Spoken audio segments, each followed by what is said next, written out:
So hello and good morning, everyone. I hope everybody can hear me. If not, please write me at the right-hand side corner where you have space to speak. Okay, thank you. I'm having a thumbs up that you can hear me.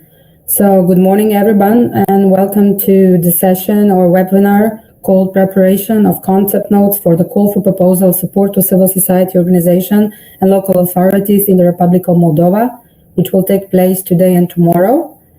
I'm very happy to do this, and hopefully this will be a useful webinar for everybody.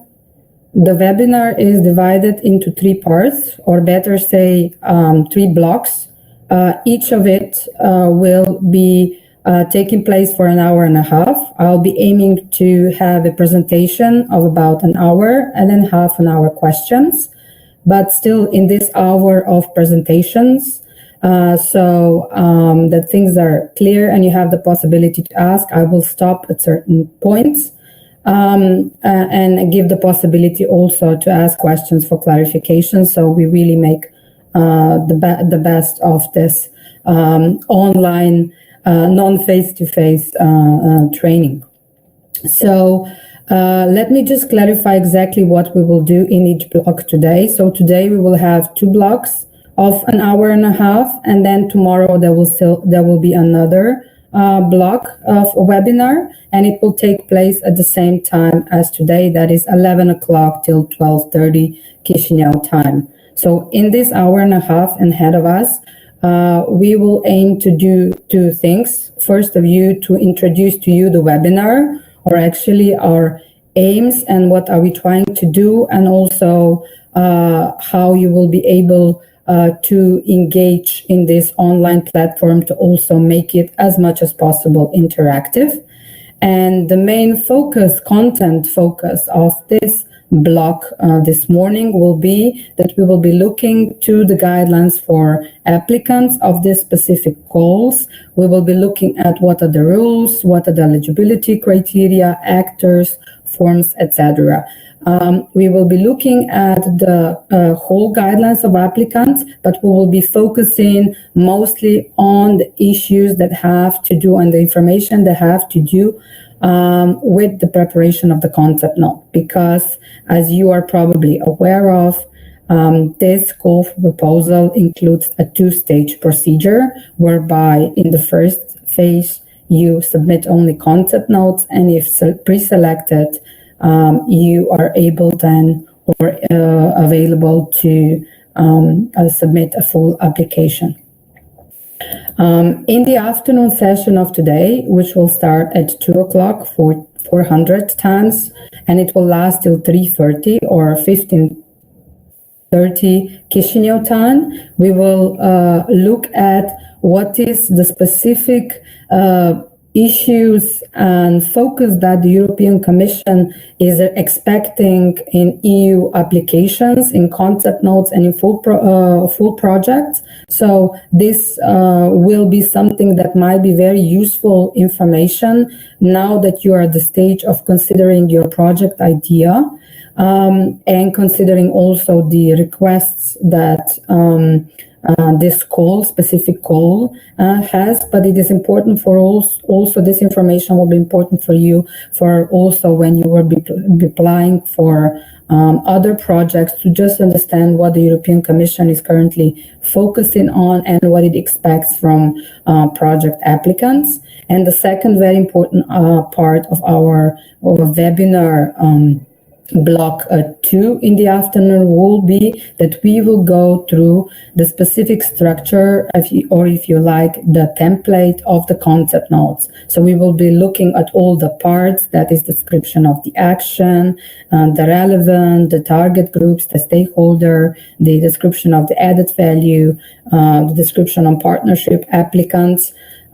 So you will clearly understand how to fill in and present your project idea in kind of the limited form that the concept note has, but also to understand what is key to focus on each of the part, because as you will see, you have quite strict limitation in terms of how many pages of the content you present, so you might feel limited. So it will be very important that you will be able to focus on the key things you want to present in your concept note with regards to your ideas. An important thing will also go through the technical requirements. So you will understand in a way how to submit the concept notes and what are the limitations in terms of the formats, one of which I mentioned, which is the limitation in terms of the number of pages that you can submit. There are other further limitations. And the last and very important thing that we will do in block 2 today in the afternoon, we will be looking at the evaluation criteria. We will be looking at the evaluation grade that you have also presented in your guidelines for applicants, and we will look how each criteria, specific criteria, what it is and how it is assessed. So this can really enhance your understanding where you need to focus when you will be preparing your concept notes, and understand how this will be assessed. Also, again, at the end, we will have a Q&A session and also a small exercise. We will see how we can do it because this is an online webinar. So, you can also here see in the slide the webinar program for block 3 tomorrow, but more specifically, we can discuss this tomorrow. Just in one sentence, tomorrow's block will be focusing on really preparing the concept notes. So I will be presenting to you some tools that you can use together, the organizations that will be preparing together, the project team, the concept notes, and the tools that they can really use to prepare it well, but also potentially to think of things and issues that might come only in play when you will be preparing the full application, but nevertheless that have to be also, at least in general terms, considered at the point of when you are applying at the concept note stage. To be clear, what we are trying to achieve through this webinar. So we are aiming to train civil society and local authorities representatives. These are the eligible applicants for this call, on how to prepare the concept note. So we won't be discussing how to prepare the full application, because this is not at the moment what is immediate. And what might be important for you to understand, regardless whether you will be applying at the end or even if you are not successful, unfortunately, because of course the Commission has a limited amount of budget, you might have a really good idea. However, you are not, high enough on the priority list, so you were not able to go to the next stage. What I'm trying to say that the information that we will be presenting, the part on the guidelines for applicants, the structure and the concept notes, and even tomorrow, the tools for effective preparation of concept notes will be useful to you for when you will be preparing any kind of your project. So what I'll be presenting today in you are also the general rules. We'll be speaking about the specific rules of this call, but all the information that will be shared through this webinar is also useful for you in any further preparation of the EU application. This is especially important because when all of you were applying for this webinar, preparing and filling in the survey, we were able quickly to analyze, and we realized that a lot of you don't have a previous experience. Almost 50% of the people who registered say they don't have previous experience. Only 10% think they have very good skills in preparing an EU project proposal or concept notes.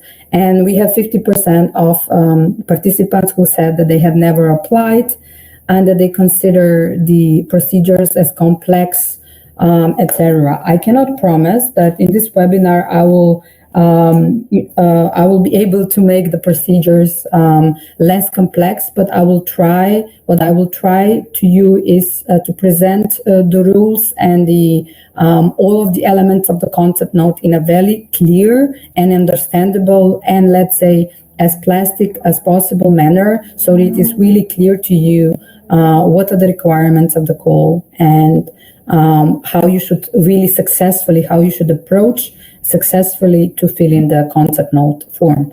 So again, what you will get from this webinar is that you will understand the requirements of the call for proposals. You will be able to fill in the concept notes. You will be very clear on and understand what is each element that is requested and how you will be evaluated. And also, we will present, this will be the block 3 tomorrow, what are some of the basic tools that you can use. It's not a must, it's just a support for you, such as stakeholder analysis, problem and objective tree, and some basis on, considering how to regulate relationships and partnerships, so that you will be able to effectively fill in the concept notes, also to ask questions and dilemmas you might have in formulating your ideas. It is very important for me to maybe note that I am not the official of the delegation. I'm neither the official of the European Commission on Brussels or the EU delegation on Moldova. Unfortunately, we couldn't have a representative from EU-D Moldova with this in this webinar. I'm saying that because I want you to understand that probably I would not be able to answer questions for qualifications with regards to clarifying parts of the guidelines.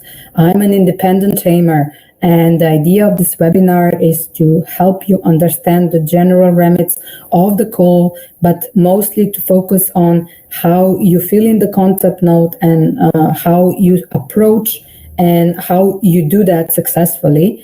The good side is that you might be aware that the call for proposals deadline, so the deadline for the concept note has been extended to 18th of May. The corrigendum was published late on Friday afternoon. You can find this corrigendum on the site where the call for proposals is published. I'm just putting in the chat the link. You can see where the whole call for proposals and the template. So one of the documents now published is also the corrigendum, where you have the new timeline. What I'm trying to say is that the deadline for the call for proposals for the concept note has been extended for 2 weeks. So now the deadline is 18th of May. And this also means that the time for you to send clarification questions in terms of the understanding of the guidelines and the templates has been extended by 27th of April, which is this Friday. So you will have the possibility to ask the clarification questions to delegation whole of this week. And these are the questions that I will not be able to answer you directly, but I'll be able to answer any questions with regards to how to, prepare the concept note. So I hope that's clear now. Again, the target group, and then we will start the contents of the webinar. So the target group are civil society organizations and local authorities from Moldova that are eligible to apply for the call for proposals. So this is the target group or the potential beneficiaries of this call for proposals. So the focus for this webinar and the way the presentation has been prepared is that it suits the such entities such as civil society organizations and local authorities. The organizer of this webinar is the EU-funded technical assistance project called Eastern Partnership Civil Society Facility Regional Actions, which is led by the consortium GDSI Limited from Ireland, and it's done on behalf of the EU-D Moldova. My name is, as you probably know, Tanya Hafner-Ademi. I'm an independent trainer that works for GDSI on this specific assignment. So I'm not part of the project as such, but I've been just assigned to do this training. My background is predominantly in civil society. I worked 12 years leading civil society organizations in Western Balkans and Turkey, but I also had the possibility to have contacts with organizations from Moldova and other countries in your region. So I have some, let's say, background and understanding of how it is to apply as a civil society organization for a new grant, and also have some general understanding and background of your context in which you work daily. Here on the last point in the slide, you see the deadline for submission of concept notes. We prepared the PowerPoint presentations in the middle of last week because it had to be translated to Romanian. So here what you see is the old deadline. So please note that there is now a new deadline for submission of the concept note, and that's for 18th of May. So the deadline has been pushed for 2 weeks, and all consecutive other deadlines have been pushed. Please inform yourself, advise yourself on the website where the call for proposal have been published. You can see the link on the right-hand side, the link that I entered a couple of minutes ago, so you can see all of the other timeline. Okay. Maybe I can just stop very shortly. Is there something that somebody really needs to ask, something that's not clear about the webinar, or there is any technical difficulties?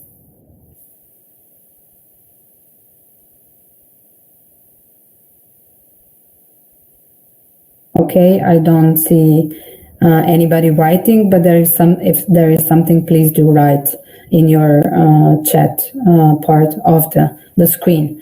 So now let's go to the main point of this first block, and that is the introduction to the guidelines for applicants.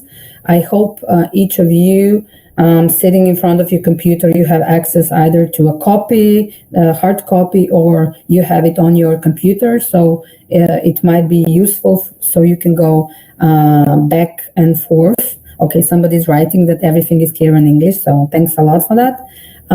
So you can go back and forth, and I will be referring also to pages and specific number of paragraphs where you can find more specific information. So now we will look at, basically, this is a typical structure of the guidelines for applicants. So if you never applied, and this is your first time you're looking to guidelines for applicants, this is actually usually the standard guidelines for applicants when it comes to proposals for targeted to civil society organization or local authorities, or when we have guidelines for grants. So what you are seeing, the structure, it's very typical for any type of grant that you will be applying potentially also in the future. So the structure of the guidelines is quite, I think, very simple and very straightforward. And this is also how this presentation will be focused on. And basically, we have three parts of the guidelines. The first part is the background.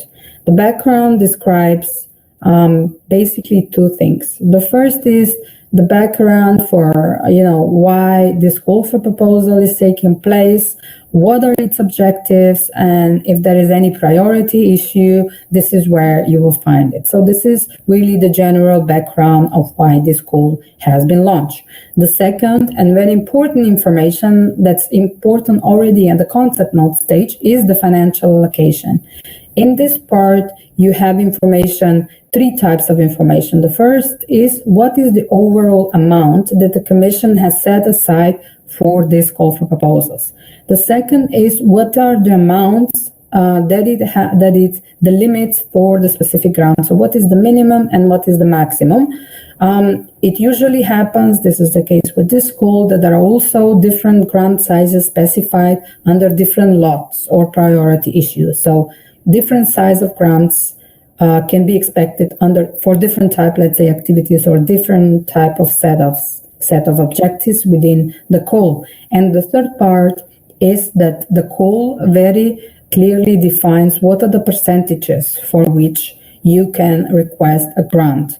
You probably know that one of the basic principles based on that the European Commission grants are based on that it usually you have or your partnership has to co-finance part of the grant that you're applying to. So in this part of the background, the financial allocation part, you will have specified what is the percentage rate that you can expect or you should stick to when you submit the budget. At the concept note stage, this will be just the overall amount. It won't be a detailed budget. This will be only done at a later stage, but already at the concept note stage, you need to consider this. The second issue that's very important, and this is one of the checks that will be done before even looking at your concept note, is the rules for this call or the so-called eligibility criteria. You have 3 types of eligibility criteria in each of the guidelines and the calls, and that is the eligibility criteria that pertain to the actors, so who can apply, to the action, for what you can apply, and the third is the cost, so what can be considered eligible to fund. Then the third part, very important as well, is the application procedure. So what are the deadlines? What are the evaluation criteria? You have in your guidelines the specific evaluation grid and also the number of points you can be assigned per evaluating each of the concept notes or full application elements. You have also there explained the templates, which needs to be submitted at which point of the procedures, what are some of the limitations, the timetable that you can expect for the publication of the results, what is the procedure for award in case your grant is pre-selected, and the annex documents that usually the templates that needs to be submitted. Okay, so now let's look at, so this is a typical structure of the guidelines. So now let's look at some of the specific parts, especially the parts that are important for you when you're applying for a concept at the stage of the concept note.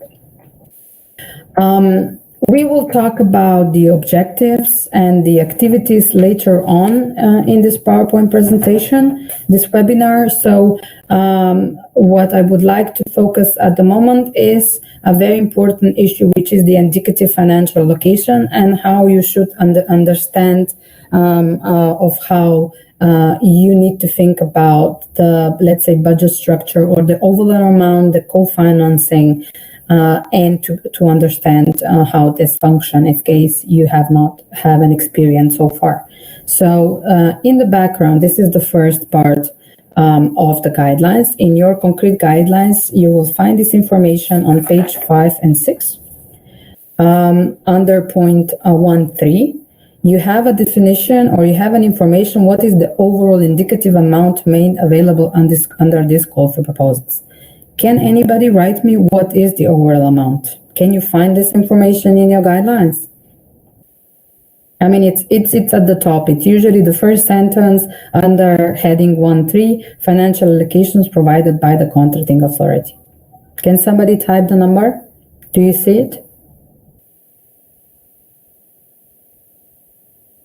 Okay, Vladimir is writing. That's correct. 1,950,000 euros. This means, thanks. Some other people are also writing, thanks for that. So this is good just to check if you're listening and if you're able to follow me. So this means that this is the overall amount that the Commission has set aside for this whole proposal. So this is not the grant total.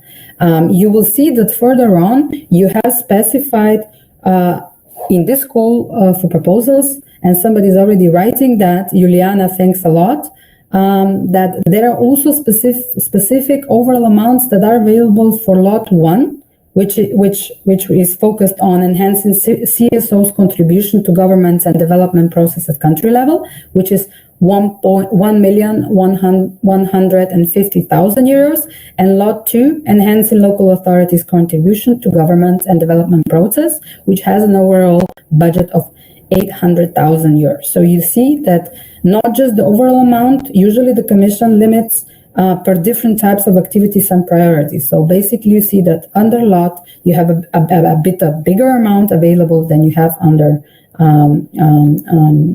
the second lot.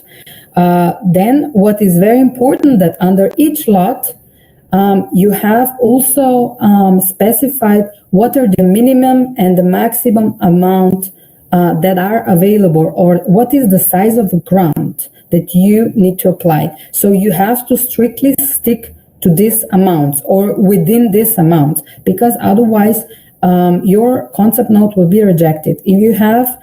If you do not stick to this minimum and maximum amount, they will not reach or even evaluate your concept note. Yeah. So this is very important information for you.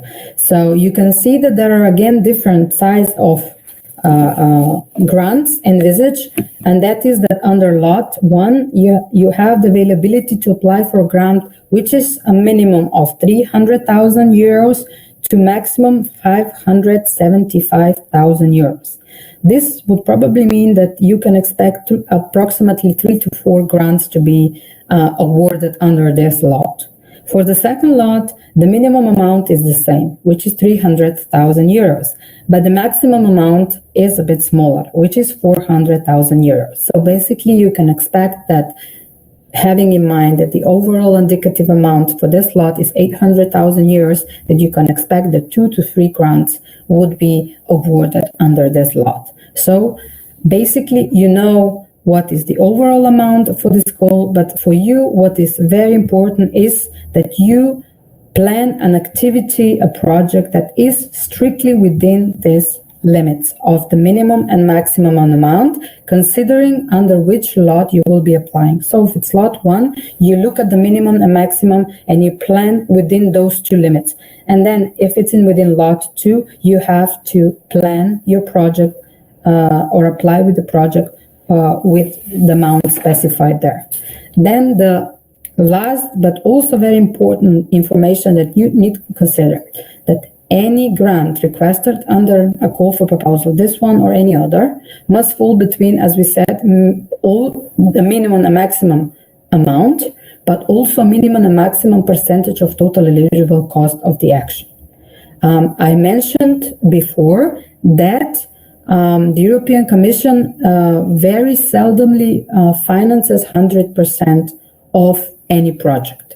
So usually there is a stipulation, what is the percentage that the European Commission will fund, and what is the part that the partnership, that is the lead applicant, co-applicants together or separately meaning one of them, that's an internal issue of the project consortium, that they have to contribute. So for this call for proposal, the minimum that co-financing, the minimum grant is 50%, and maximum stipulation is the 90%. So basically, under this call for proposal, the maximum amount you would need to consider to co-finance is 10%. So if you request 90% contribution from the EU side, you will have to co-finance at least 10%. In cases where the lead applicant is from a member state, we will,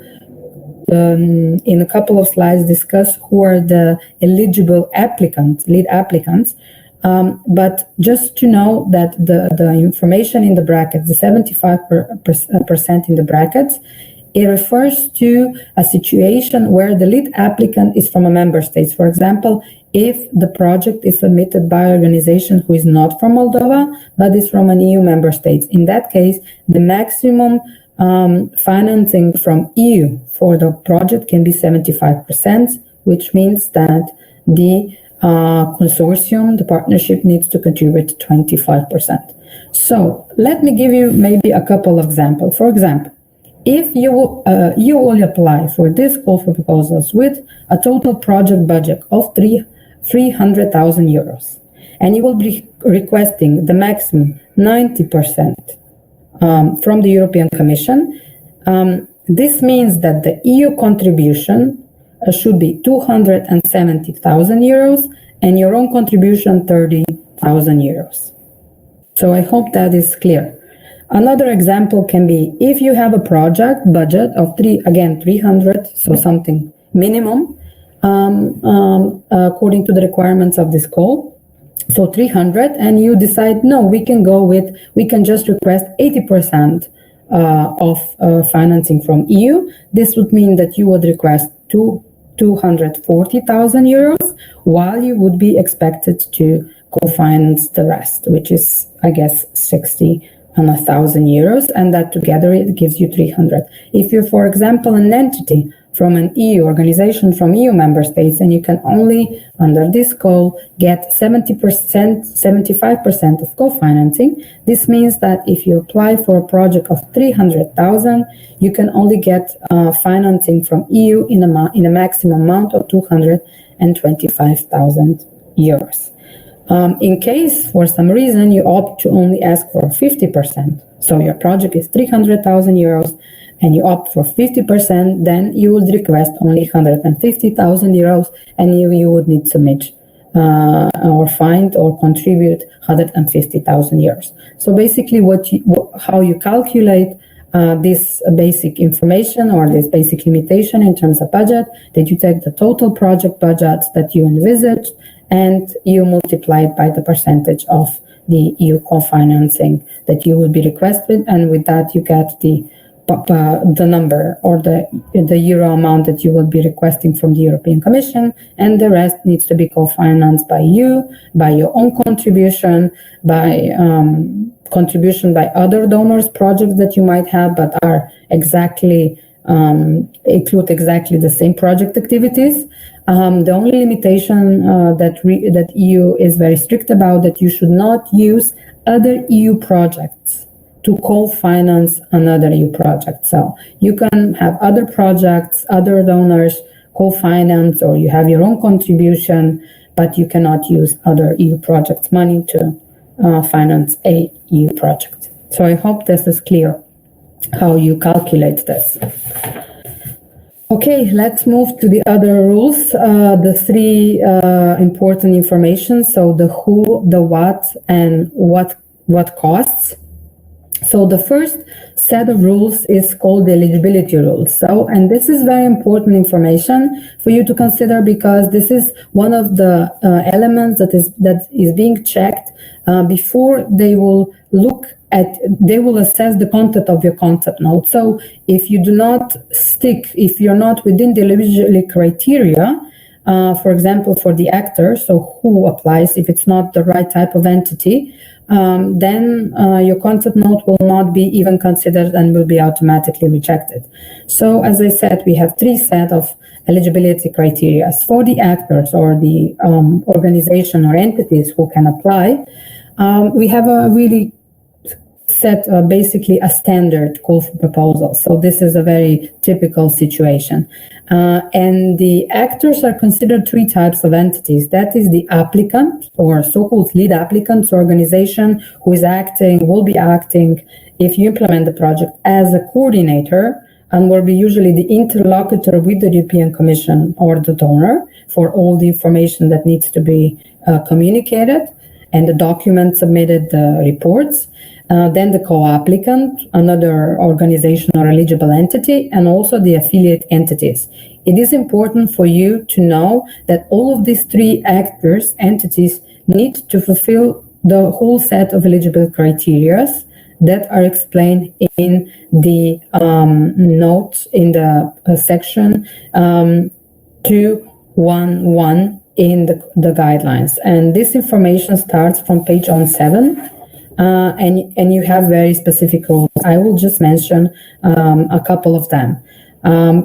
This call is, as I said, pretty standard. So, for example, for the lead applicants, what you need to be is a registered organization or local authority, be a non-profit making, be a civil society organization in Moldova or in a EU member state, or association of civil society organizations, or also you can be a local authority, which is registered in accordance with the local law.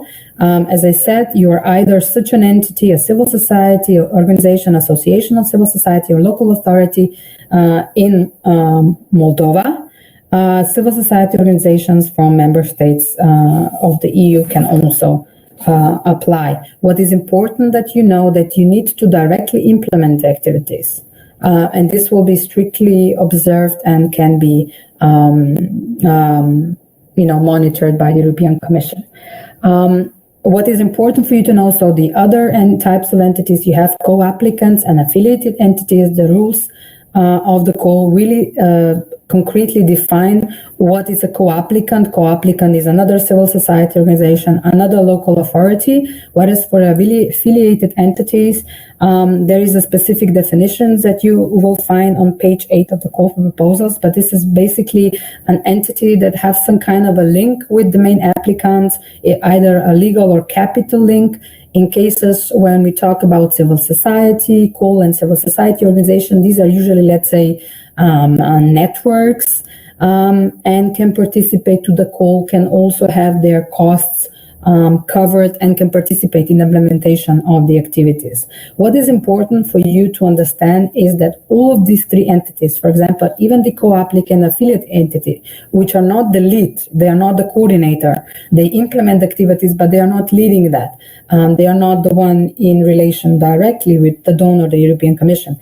They still need to fulfill and abide all the eligibility criteria during the application and during the implementation. What is also important that you understand that the lead applicant, co-applicant, and affiliated entities, European Commission have quite a strict, let's say, strict kind of criteria on what it considers eligible and what are the potential situations that an organization, an entity applying should not be in. This is also something that you sign in the declaration for applicants when you submit the concept note, and I will be sending you now in the chat the link in the practical guidelines. So these are the overall EU rules where you can find a specific definition of what are the situation. One should not be when you are applying for this call, when you consider who is applying. For example, you're not bankrupt, you are not, you have not, you have paid all your taxes, social contributions, so you shouldn't be fined for something like that. And you haven't been found guilty of professional misconduct, violated intellectual rights, and things like that. So all of this specific information on the situation that an actor should not be in are specified in the link that I just sent. And it's clarified also in the guidelines, but this is something that you should definitely be aware of. If you have any dilemma on affiliated entities, usually in such cases of call for proposals, organizations have a lot of dilemma. What is actually an affiliated entity? This is a clarification question that you can definitely ask the EU delegation. As I said, you still have time. For example, if you have a specific situation, I'm not sure they will maybe respond to the direct situation, but if you describe what the situation, they should probably be able to give you specific enough information. So you should, so that should be useful for you. So associates and contractors. So contractors are entities, for example, like printing houses, hotels that you will be renting for your trainings and things like that. These are not the actors. These are somebody that you will include for a very specific part of the tasks, and they are not considered actors. So they shouldn't be part directly of your application or your concept note. They came into play only in later part of the project, which is the implementation phase. Okay, let's move on because the time is pressing me. So the last part of the rules, which are very important, is the limitations or the what you need to understand about the actions and also about the costs. Again, this is very clearly stated in the guidelines, but nevertheless, it is important we go through the main elements. In terms of the eligible actions, so what are the actions? The first information here that you should note is the duration. So for how long should our project be? And you can see that in the call for proposal on page 10, it states that it should be between 24 months, so 2 years, and maximum 48 months, which is 4 years. Then you have also described sectors and specific themes of the activities that you are expected to apply for. Of course, also location. The activities and the action, the project needs to take place in Moldova, and this also includes the region of Transnistria. What I want to highlight here, so I don't narrate and just read out, the guidelines, that at the paragraph on the page 10, discussing the types of action is really something that I want to put your attention to. And it specifies two important things in terms of types of action. Is that this call is really looking at supporting building of capacities, either of civil society organizations or local authorities, and both. So this is something you should have in mind when you think about what kind of activities, what kind of an approach. And maybe in the concept note stage, you do not go into the details of the activities, you maybe just list them. But in terms of the approach you will have to the project activities or your intervention that you will be considering, that this is really important thing, that under this call, activities, projects having to do with building capacities, whether in very narrow sense trainings or in wider sense, raising awareness, pilot actions, piloting, testing things, whatever your understanding and approach will be, but that this call is about supporting capacity building. The second thing is also that this call allows, but does not require you, so it's not a must, that there is a possibility you include financial support to third parties or so-called sub-granting scheme or granting schemes. And what is important here is that this is considered a plus, an added value, if you include a scheme for financial support to third parties. You should be, if you decide to do so, and this is something, of course, as you can see in the call, very encouraged, really look carefully to the description of the requirements on financial support to third parties that's stated on page 12. And this is that the overall grant scheme should be for maximum amount of 60,000 euros, that this can be the only purpose of the action. So one of the main purposes of the action can be the grant scheme, regranting scheme, and that you also need to consider a set of activities. So in the project, you need to consider very concretely how you would develop and manage this grant scheme. Since we are now talking about preparing the concept note, it is not yet important to focus on the details of a financial support scheme. But what is important that at this stage you do not need to decide whether you include or not, because this information needs to be included in the concept note. So maybe at this point you didn't need to consider the detail of the regranting scheme, but it is important that you consider if you include it, and then how you include it, and what would be the potential amount. This would be something that needs to be specified in the concept note. Be careful to read through what are the ineligible activities, that the type of activities that the EU doesn't fund under this call, but also other calls. For example, one-off actions, or general activities of an organization or local authorities, like one-off conferences or scholarships, or visibility of the organization, like building a website for a local authority organization. This is not an eligible activities. It is if it is, let's say, a project website for the specific project, but not general. We are having a question, so maybe I can answer that.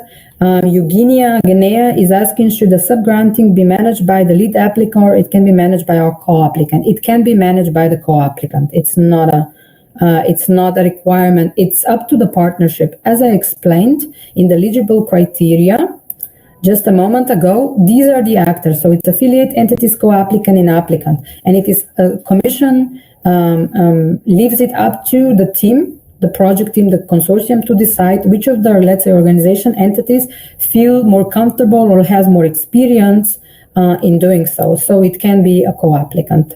Thank you for that question. To go back to the ineligible activities, so you really, all of the activities really have to be essential to, you demonstrate that they are essential to perform the project, to do the project. And again, you have a very specific list of eligible activities on page 11 of the code, so please do refer to that. You also have, which might be also more important, the types of activities that you are expected to apply for or consider when developing the concept note in terms of each of the lot. You can see that page 11 and continued on page 12, you have very specific activities already kind of announced or presented, so you have really clear, you can have very clear expectation, understanding what the European Commission expects from you. So you can see that under lot 1, you have expectations for 2 sets of activities. That activities that have to do with civil society and government's accountability, budget analysis, monitoring activities on public expenditure tracking, participatory planning and budgeting, all sorts of activities. But when you consider these activities, have in mind of what I mentioned before, that this goal is really focused on activities that have to do with building capacity. So for example, you can have a project that has to do with monitoring local authorities' public spending, but it's very important that you consider a capacity building element in that. This is what this goal is about. So it's not just doing monitoring, but also building capacities, for example, of local organizations, of local authorities, of all of them together, separately, testing new methodologies, but also having this capacity building component. Also, what is considered under Lot 1 as eligible activity is civil society contribution of what I mentioned, piloting actions promoting local development through territorial approach, or so-called TALT. In local lot 2, basically you can see that activities that are suggested are very similar to lot 1, but they are more typical for local authorities. So for example, what is being advised as acceptable activities are local authorities as factors of enhanced local governments in terms of developing their capacities for institutional government, also to include stakeholders, both citizens downwards, being accountable upwards to central institutions, also to develop capacities of national association and local authorities. And also, as I mentioned in Lot 1, there is a whole set of activities that you can apply in terms of testing pilot actions promoting local development through TALT. And you have, again, a very clear listing. In terms of the action, the last chunk in terms of what is important for you to understand and consider is the number of applications that you can submit as a lead applicant or as a co-applicant, and how many grant contracts you can expect. And there are limitations. These limitations are mentioned on page 13 in the middle of the page. And this call demands that each lead applicant can submit only one application under one lot, and it can also be awarded only one grant under one lot. This also goes for co-applicants, so any organization that's also considering to play both situations, so lead applicant, core applicant, or just one of them. So even if you are a co-applicant or affiliated entity, you can submit and be part of an implementation of only one grant per lot.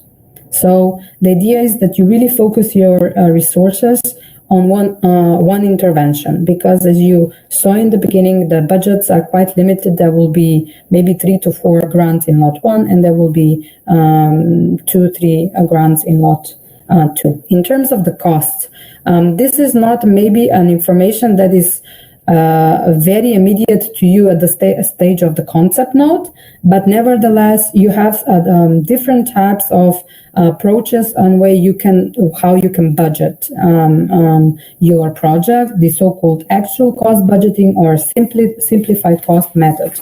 What is important for you, and you have this information very detailedly, neatly described under section 215, which starts on page 13 and runs to page 16. I would like just to highlight maybe that for the concept note stage, you need to specify the overall project budget, the contribution and the amount of contribution and the percentage you will be requesting from the European Commission. So these are the two information. And in terms of the financing, also whether you would include financing for third parties or so-called sub-granting or re-granting scheme. And this is basically the information that you need to include in the concept notes considering the budget. So other information are at this stage for your information only, and you do not need to yet include. Since we have for this call, okay, we have a question from the translator. I correctly understood the project can be presented in the Romanian language, not only in English. Unfortunately, the answer is no. The application process is solely available in English. So all organizations that will be applying need to apply in English language. And this is something that's not specific for this school, but it is something that is a general practice by the European Commission. Unfortunately, there is no possibility to apply in the local language. And all further communication, the contracts, the reporting needs to be done in English language. However, when you will be implementing the project activities naturally can take place in your local language, Romanian or any other language, or your publications can be in your local language. But the submission of the concept note, the full application can only be done in English. So I hope I answered that question. In terms of the costs, since we also have local authorities being part of this call for proposals, I would just draw your attention to look at the section ineligible cost in the guidelines on page 16, which states very clearly what are some of the ineligible costs. And one of the ineligible costs overall on the projects or EU grants is or are salary of the personnel of national administration. I would put the attention to this because the local authorities can be considered national administration. So if you're not sure as a local authority when you're preparing the project whether the costs of the employees in the local self-government unit would be eligible, please do check that with the EUD as a question for clarification, because this might be an important information for you when thinking about the amount of the budget or construction of the project team that would have to be involved. We will talk about, so one of the next important parts of the guidelines is the part on the actual technical procedure for applying. We will discuss this in block 2 when we will be discussing the structure on the concept note and what are the technical requirements. So since we've gone quite over the time, we have about 5 minutes till the end of this block. I would stop here and give the floor to anybody who wants to ask any question with regards to the presentation or anything in general terms that I can kind of respond to with regards to the call, so that it's not a clarification question that can only be answered by the EU delegation. So please, time for questions. We have another question which reads, can EU be co-financer in another project? The answer is yes. What you are asking, or how I understand what you're asking, you're probably asking for a situation when you have a project, let's say by another donor, SIDA, USAID, but you're missing a co-financer. So if this is the situation, it is okay that you can apply basically with this project, of course, within the EU template, so concept note, full application. And you can ask for basically co-financing. However, you should remember what we discussed in the beginning on the indicative amounts and the limits. It means that the EU will be co-financer with the minimum of 50% of the budget. So if you want to apply as for this goal because you're looking for co-financing, you can do that, but it has to be in at least of amount of 50% of the whole project. So if you're missing half of the money.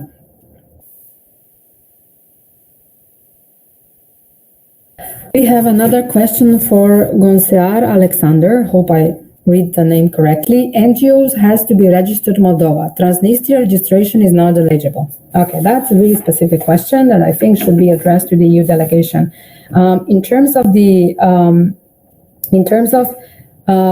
you can see, so this is an information that you will find on page 7 under 2.1.1 section, the last bullet point. And it states that the lead applicant, which also refers to applicants and affiliated entities, be established in a member state of the European Union or in the Republic of Moldova. So this means that all organizations that are registered in Republic of Moldova, so under your national applicable law for civil society organizations, probably it's public associations, I think, some foundations in Moldova, that are eligible to apply. In the location, Transnistria is mentioned as a location for project activities to take place. I'm not a local of Moldova, so I am not sure if the organizations from Transnistria can be registered or registered under any specific law. However, considering the bullet point in 2.1.1, it would mean that all civil society organizations registered under the legislation, legal provisions in Republic of Moldova are eligible. So I hope so our organization can be Transnistria, but it needs to be registered under the legislation and the law of Republic of Moldova. I hope I answered that question correctly. But if you're not still sure, maybe you should send the question to the EU delegation. You should know when you ask the EU delegation, they will answer your question. They usually send a separate email, but they also publish them officially on the website where the call for proposal is published. So the corrigendum that I mentioned that's published on the website, you should maybe look at it, because there are also answers to questions that have been sent to delegation in this period. You have there the question and the answer, so you might see that because there might be questions on issues that you're interested in, so you don't ask that question to the delegation again. So that looking at the corrigendum can be useful for all of you, not just to get the new timeline, but also to see whether maybe there are some answers on issues that you're interested, so you don't have to ask and wait for the answer. Is there any other question?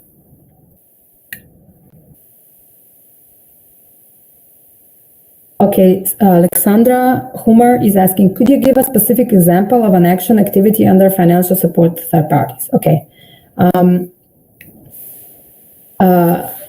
What I can say, so as I told you, I have experience. I worked for a long time in civil society organization, and now I work a lot with civil society preparing calls for proposals, or when they have an EU project, start to implement, to work on the monitoring frameworks and things like that. So as I mentioned, one of the key things you should consider when preparing the project is that this call is focused on capacity building in narrow sense, like trainings, but also wider sense. So one of the things that you can consider, or what I've seen function very well in terms of having a re-granting scheme, you can use a re-granting scheme to help build capacities. I've seen a lot of projects use the grant schemes, re-granting schemes, to basically give support to organizations to develop or to implement, to test the capacity building investment that has been provided to them through the project in terms of trainings. For example, so you have an activity which includes trainings, exchange, a study visit, but then you use the financial support of third party or re-granting schemes to give out small grants so that the organizations actually use the skills that you build their capacities, for example, in budget monitoring or participatory budget development and things like that. So you can use the re-granting scheme, the financial support scheme, to basically build capacities. Another way that I've seen civil society in such call for proposals project use it is to test different approaches. For example, they have they use the grant scheme to reach out to the civil society community, to give alternative proposals to solving specific problems in a participatory way with local authorities, and then give them select the best or the ones that are more fitting the requirements.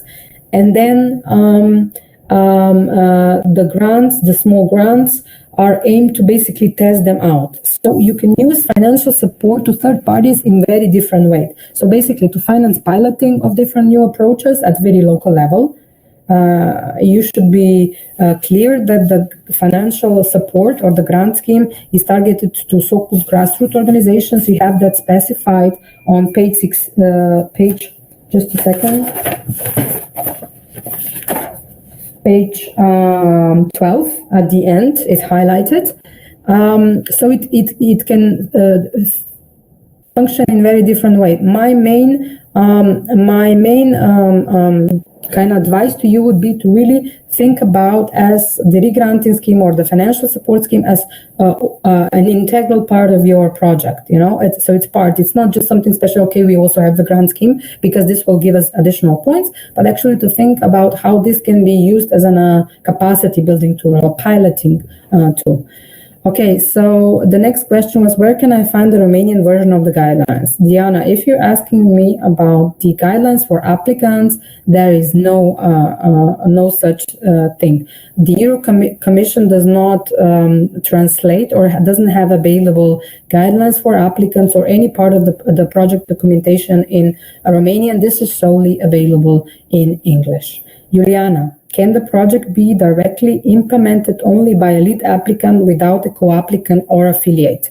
Juliana, I've seen this question also posed and answered in the corrigendum, but if you look carefully to the guidelines, what you can see that when it discusses the eligibility criteria in point 2.1, second bullet point, it says, if any, it's co-applicant, and then it goes on to specify. And when it talks about affiliate entities in 2.1.2, page 8, it says the lead applicant and its co-applicant may act with affiliated entities.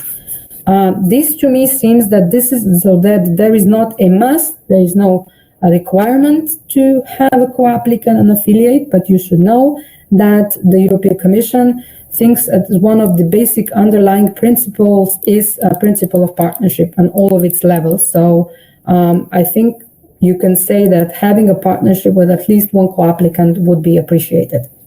Okay, Sabina, hi, could you explain 2.1.4 location action must take place in the Republic of Moldova, including the region of Transnistria, so would be an added value considered in our concept now if we include the Transnistria? Definitely. The way this is written in the guidelines, it means that the interpretation, what is the eligibility in terms of geography, is that it is Republic of Moldova, but it also includes the, Transnistria. This seems that it's not a must, but it is something that's considered probably an asset, which is what you are, I guess, thinking. The next question is, the actions of the project must take place on the whole territory of Moldova, or they could be implemented in 1 in 2 raions districts. You can see that the rule of the guidelines is not specifying that it should be limited or that it shouldn't. So this can be one of your added values. So if you're asking whether this is allowed, it is allowed. You can do that. You can just focus on 2 districts. And there is no requirement that you cannot, or it's not said that this is an added value. But so basically it is allowed. Alexandru, did I understand you correctly? The maximum budget of a proposed action can be 150,000 euros with a 50% contribution by the EU and 50 contribution by the applicant. Alexandru, no, the 1 and something million euro is the overall amount they have allocated for the lot. When you consider what is the amount for you, so you are, I guess, a civil society organization, you should refer back to the information when it's stated on page 5 that the minimum grant you can apply as a civil society organization is 300,000 and the maximum is 575,000. So if this is your understanding, this is the correct understanding. Okay, so you can apply for grant between 300,000 and 575,000. Okay. And this is basically the EU contribution part. Adrian, is the amount of the co-financing a criterion for rating the applications? Are the projects with larger co-financing more likely to be positively evaluated than those with lower co-financing? Okay, I should be honest, I've never been an evaluator in EU calls, but I've been an evaluator on a lot of, ex-post evaluations in a lot of EU programs that finance civil society organizations. So far, I've seen only one project. I mean, maybe I was that lucky, but only one project when EU financed 50%. And I think they do that because they had just such an amount left, so they did not want the money from the call to not be used. So that they said, okay, we're going to finance this. Usually the preference, or let's say the practice, is that the organizations, because they're civil society organizations, they don't have a lot of own resources, they usually go for the maximum.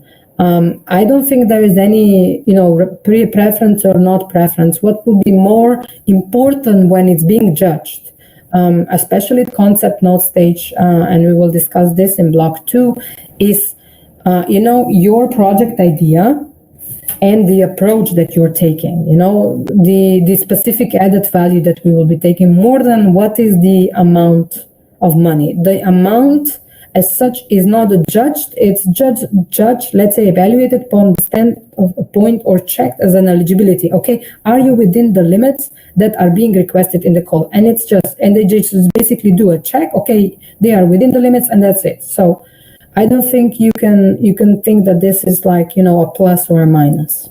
But projects with 50% co-financing are very rare. I've seen this very rarely. Because usually the situation is such.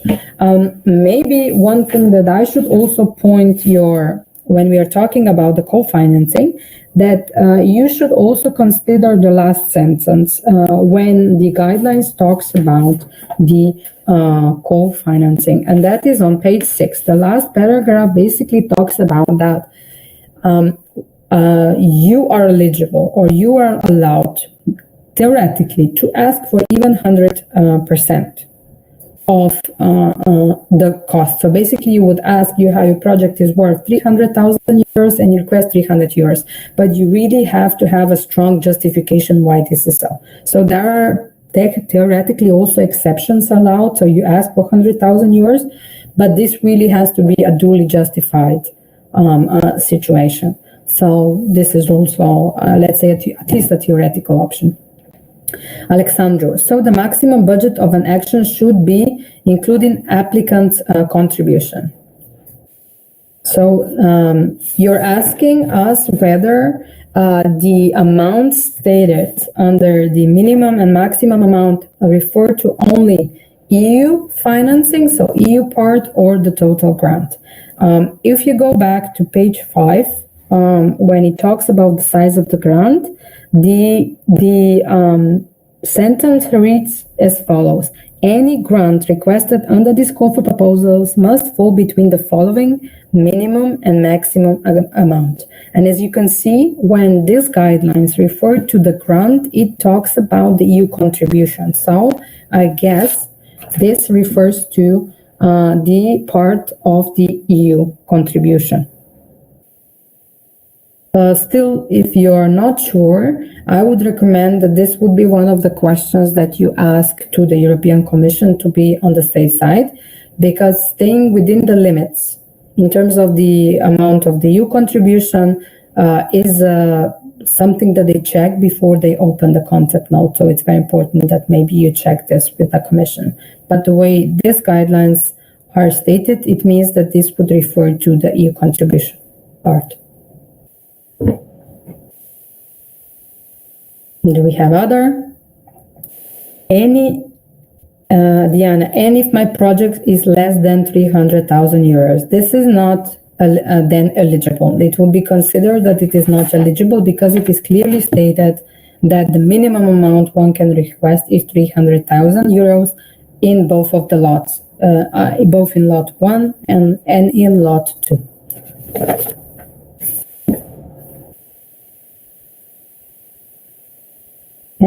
Mariana, Usually, in order to apply for European grant, it is necessary to have a partnership with someone in the EU countries. Question: Moldova can apply directly without involving EU partners. The short answer to this is yes. If you read these guidelines, it states that the eligible entities include civil society organizations from Moldova, associations of civil society, and local authorities, and that they need to be established in a member state or in Moldova. Further on, and as we already discussed, the call says that it can have an applicant, that you may have an affiliate, which means this is not a must. So this means that you are not strictly obliged to have a partner, a co-applicant, or an affiliate either from Moldova or the EU. But again, I would stress that one of the main principles of partnership is very key to the EU. So the partnership principle is very key in all of its elements. One of the partnership elements is the co-contribution in terms of financing. So EU considers that by requesting a co-financing from the grantees, that it is creating an ownership from their side, but also in terms of the, including other organizations, other relevant actors that fulfill eligibility criteria, that in such a way the project objectives or the goal objective can be really implemented to its fullest. You can see that one of the parts that we will look in the block 2, one part of the, so it's not just that you enter technically in PADOR and in prospect, whether you have a partner, co-applicant, affiliate, but also there is a part where you need to kind of discuss, the partnership, and this becomes really important when you come to the full application stage. You should know that a project that's aimed at inclusion or advocacy activities, capacity building without a partner might not be as strong in terms of the approach and the interest, or let's say added value that it might be if it has a partner, either be it in Moldova, in the EU. But when you consider having a partner, co-applicant, and affiliate, you really need to think about carefully and see what are their added value. So it's very important that you have potentially a consortium, a partnership of organization entities that have each their own added value. So they might be similar. For example, there were civil society organizations, but they have different added value. Some is maybe working very locally and has really a good standing in the community, the understanding of the needs of the target group and the beneficiary, which is crucial, or the local authorities, the link with them. And then the other is, let's say, organization at national level that has really good experience, understanding of the tools in whatever you will be doing, monitoring, advocacy, or similar capacity buildings, or has, for example, experience in managing re-granting schemes. So you can see there are two organizations might be working in a very similar thematic area, but one has one types of skills and the other has another types of skills, and can be a really good combination, a really winning combination, and an added value that you can present to the European Commission. So while it is not a must to have a partner either from EU or Moldova, this is really appreciated. Again, in my experience, I've seen very, very little or almost none projects that are, composed of only one organization. Do we have a next question? Maybe a question on eligibility or a question on application procedure. How much in percentage? So Melania is asking how much in percentage from requested funds from EU could be used for financial support to third parties. In terms of financial, so thank you for that question. In terms of financial support to third parties, you don't have a requirement in terms of percentage, but if you look back to page 12 in the middle of the page, when you have the section financial support to third parties, you have in the third paragraph, you have a sentence which really clearly states that the maximum amount, so an overall amount of 60,000 euros can be allocated, which means that this is the overall amount for the funds that you will be giving out to a civil society. So you don't have a limit in terms of percentage, so it has to be 10 or 20% of your overall project, but you have an overall amount, which is 60,000. So for example, if you would apply, if your overall project is the minimum amount, 300,000 euros, this is 1/6 of your project. So it can be a substantial part of your project, but it really depends. You don't have to present it in percentages.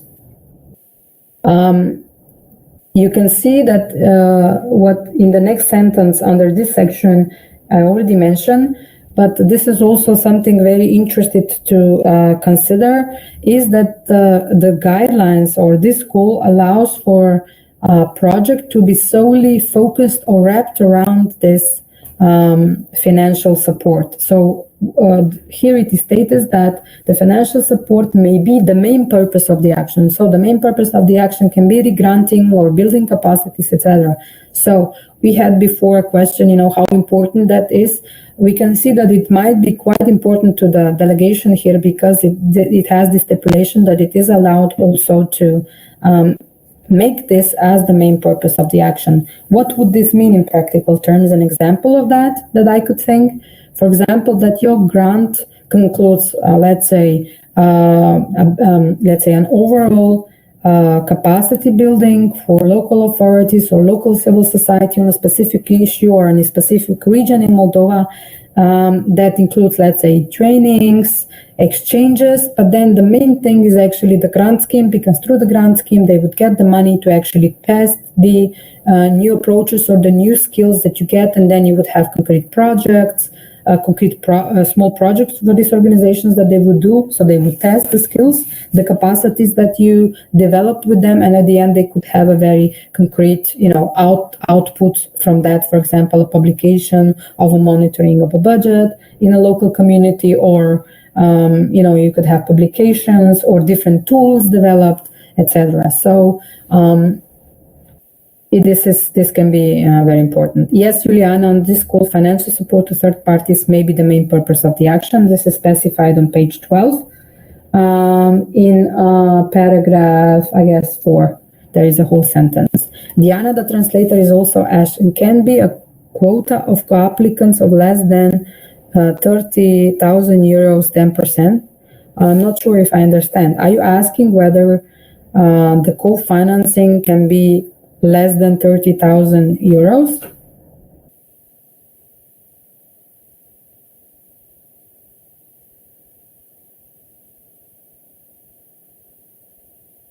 Veronica is asking another question on finance to third parties, but I'm not sure that I understand the question before, Diana.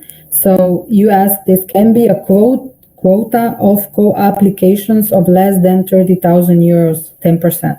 If you're asking me if somebody can apply with a project when they request for full financing or less than 10%, okay, I mean, that is technically possible. However, you have to have really strong, force de majeure justification. So what this call requires, yes, the minimum contribution is 10%, and if you go for the minimum grant, this would mean 30%, 30,000 euros. But these 30,000 euros do not need to be strictly just from the own financing, so the money that the organization possesses. First of all, if there are partners, this should be considered co-financing from the whole consortium, so this can be divided.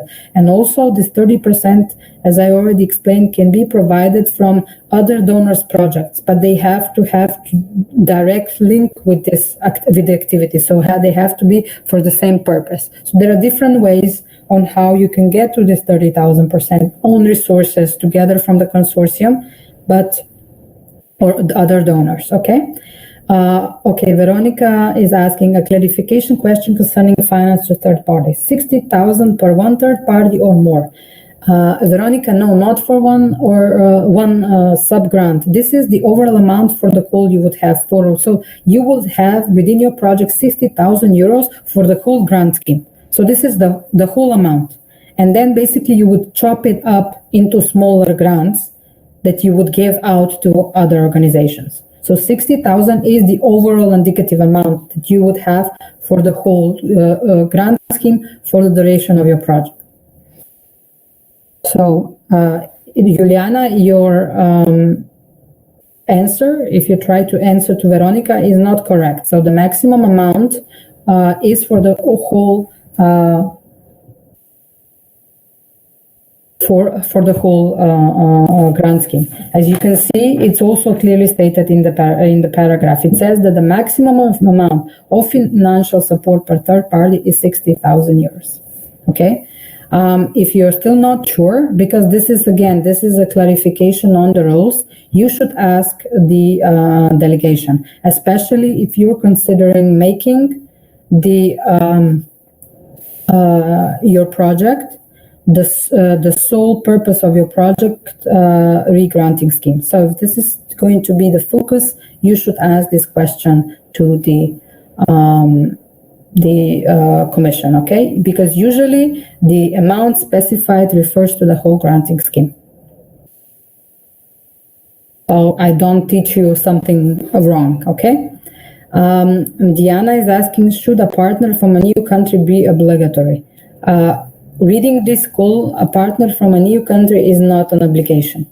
It's a possibility, but it's not an obligation. A lead partner or a co-applicant or affiliate can be theoretically from a new country, but there is no stipulation that you must have a partner from a new country or even from Moldova. So it is the consortium up to the organization to decide that's applying.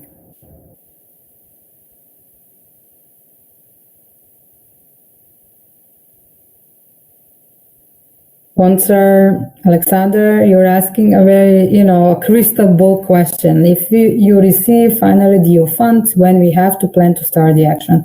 As you know, once you will get to the full application stage, you will have to present an action plan, but the action plan is planned in month 1, month 2. So it really depends when the Commission will decide.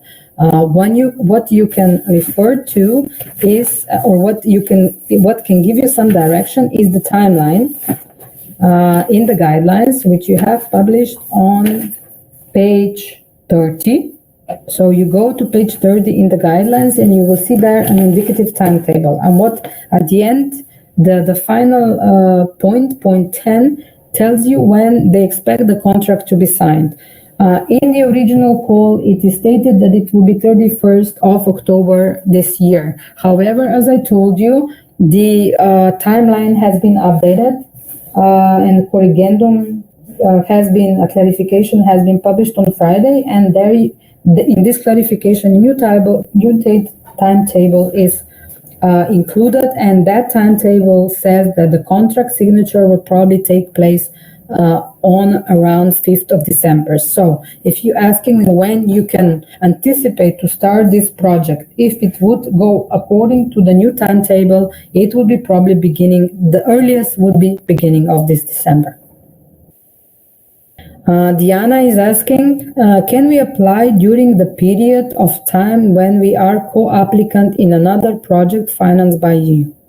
Of course, you can apply to as many calls and projects as long as they are within the limits. As you saw in this call, you cannot apply for more than one project under one lot, so you shouldn't apply for two. You can be disqualified for both. And you can apply for other. The thing is, there are two things. You should not apply with the same project for different EU sources, because that can be considered double financing. And when you come to the stage of implementation, you should not use other EU project money to co-finance, let's say, this EU project, okay? So, but in terms of applying, if you have a lot of ideas and there are calls, you're free to apply within, the limits, to apply with different ideas to different calls.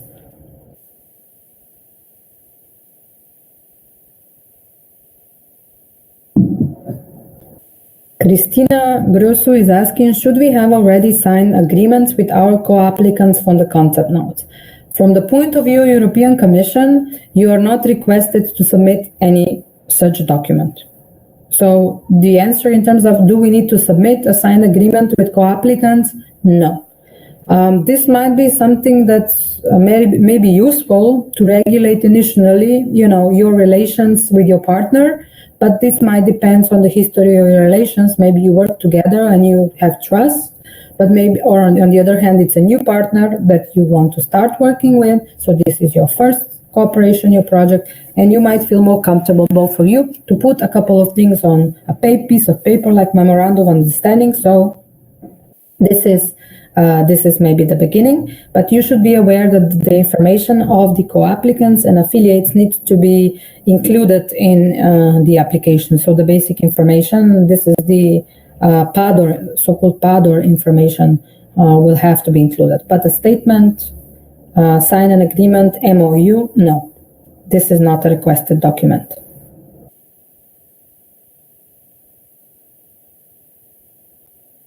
Do we have other questions?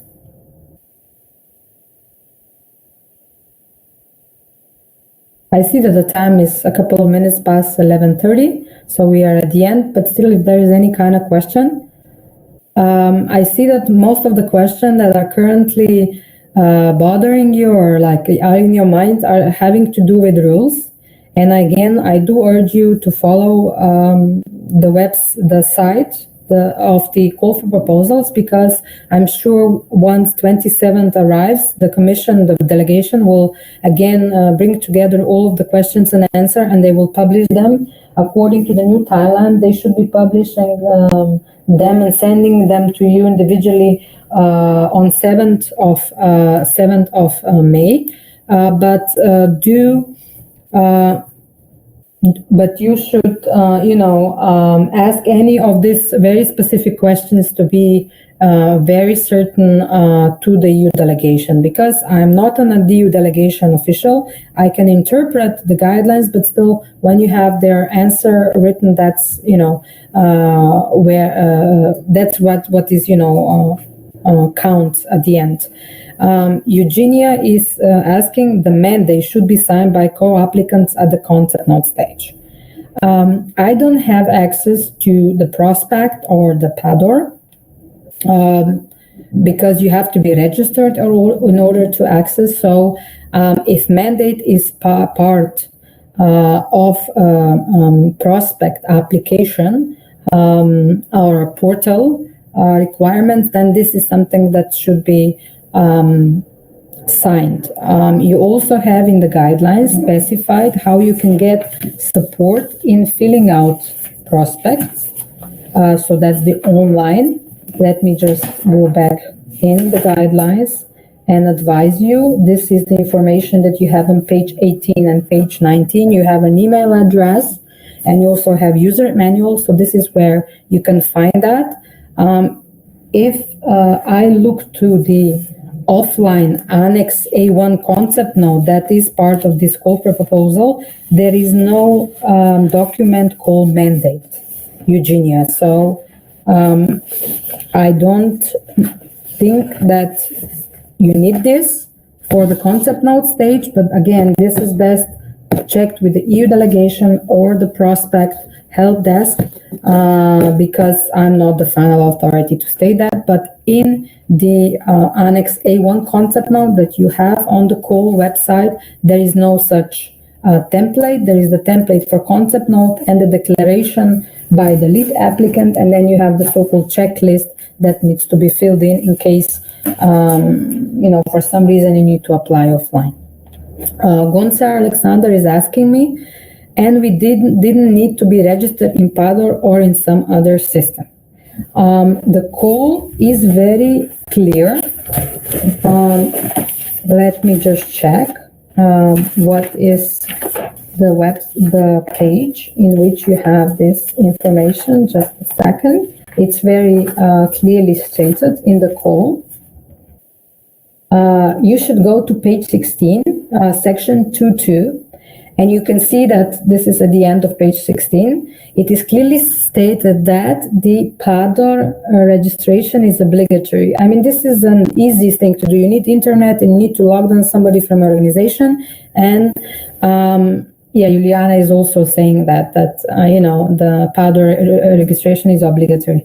There is a possibility that it's stated that for concept note stage registration is not obligatory, but it says that for lead applicants applying for EU contribution of more than 60,000 euros.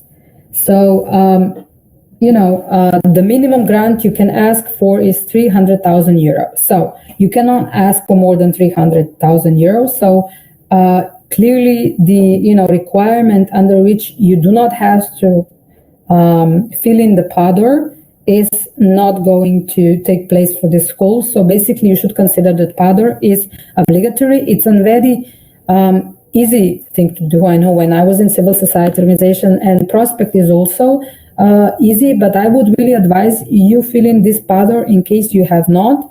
Early on, maybe you can assign somebody in your organization that does administration, and it doesn't take a lot of time. Just do it beforehand, so in case the system is under maintenance, because this is Brussels-based maintained system, it's not locally EUD Moldova, because it's used for all grants that the EU makes throughout the world.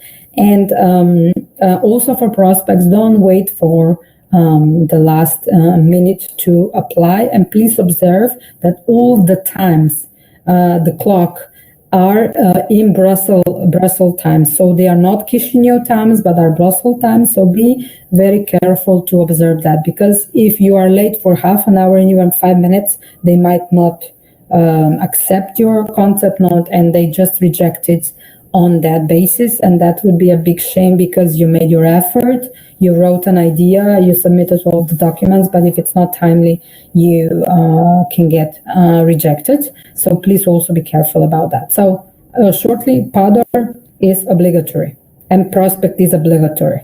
If there is a technical problem in the last minute, you have an explanation on page 17 what you should do, but I really advise you not to go that way, because it really complicates the things. And of course, imagine if somebody, you should stick to the basic requirements of the call, that you show also that you're professional, you're timely, you understand things. So this is just as a case of last resort. So all application process, you should consider and know that it is online. Is there any last question?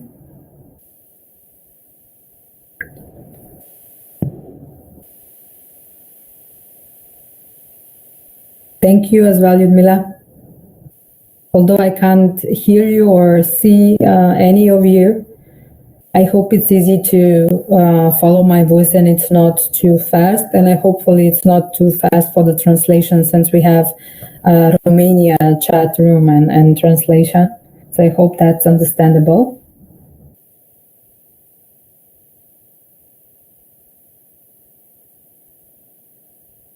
I guess we don't have any questions at the moment, so we would now stop here. Again, if you have any question that will pop into mind later on, just write it down, and we can discuss it in the next block or even tomorrow. I mean, this webinar is considered as one whole. We just had to chop it up into pieces, so it's much more manageable, and it's not too heavy to have it at once. So just write it down, and you can ask me later. If I'm able to answer it as a trainer and non-EU Commission official, I will be very happy to assist you with that. If not, you can still ask the delegation. So thank you very much for your attention so far, and I'll meet you back at 2 o'clock. So that's in an hour and a half. So now you have some rest. You can answer your emails, think about things that we discussed. So we are back here at 2 o'clock, 40,000 hours Chisinau time. So thanks a lot for your attention so far, and hope to see you at 2 o'clock. Bye. Yes, Gonzar, this is today. Today, the second block takes place at 2 o'clock, your Chisinau time, and then we have another block tomorrow in the morning. Yes, Emma, the link should be the same. It's the same link. It's the same chat room and the same. I can't send the link, but maybe the people from the office, the project office, can send you again. But it's the same link. Maybe you can just log off and have your window, internet window open here, and then just log in again. Okay, thanks for your attention. And yeah, somebody's writing again the link. Juliana is writing the links. Okay, thank you, Juliana. Okay, thanks again. See you later. Bye.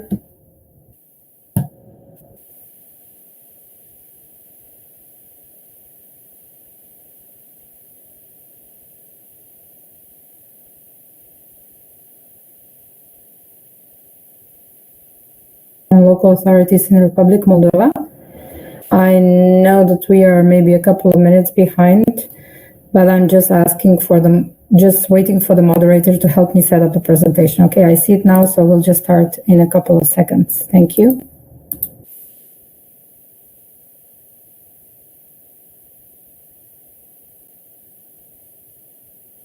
Let me just set it up and we will start.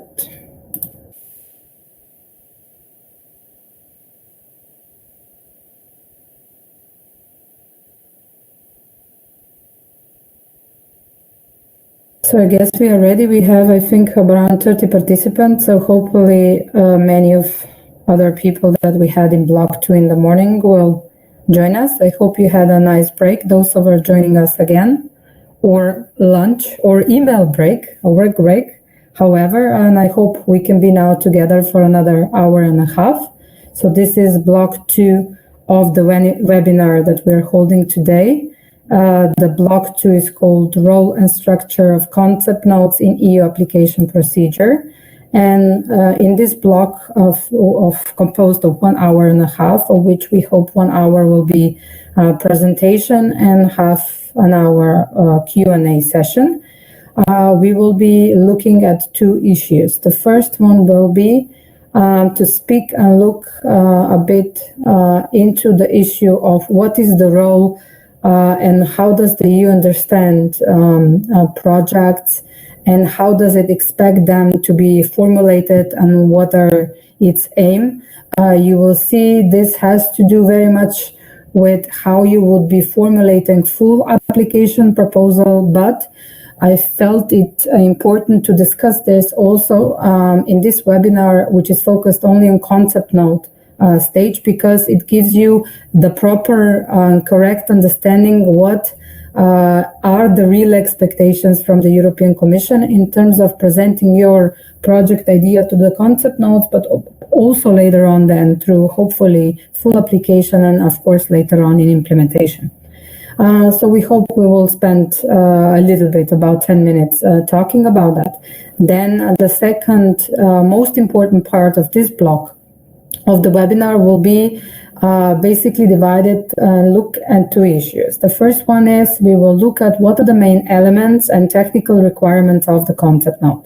And basically we will go very in detail through the template of the concept note, which is part of the application guidelines package. So hopefully you have the so-called Annex 1, the concept note template, somewhere on your computer, you print it out, or you can print it out now in the next couple of minutes, because we will really we'll go through the main elements, the instructions, and see how to address each point and how to approach writing, and discuss if there are questions, each specific element, and how you can approach writing and filling that in.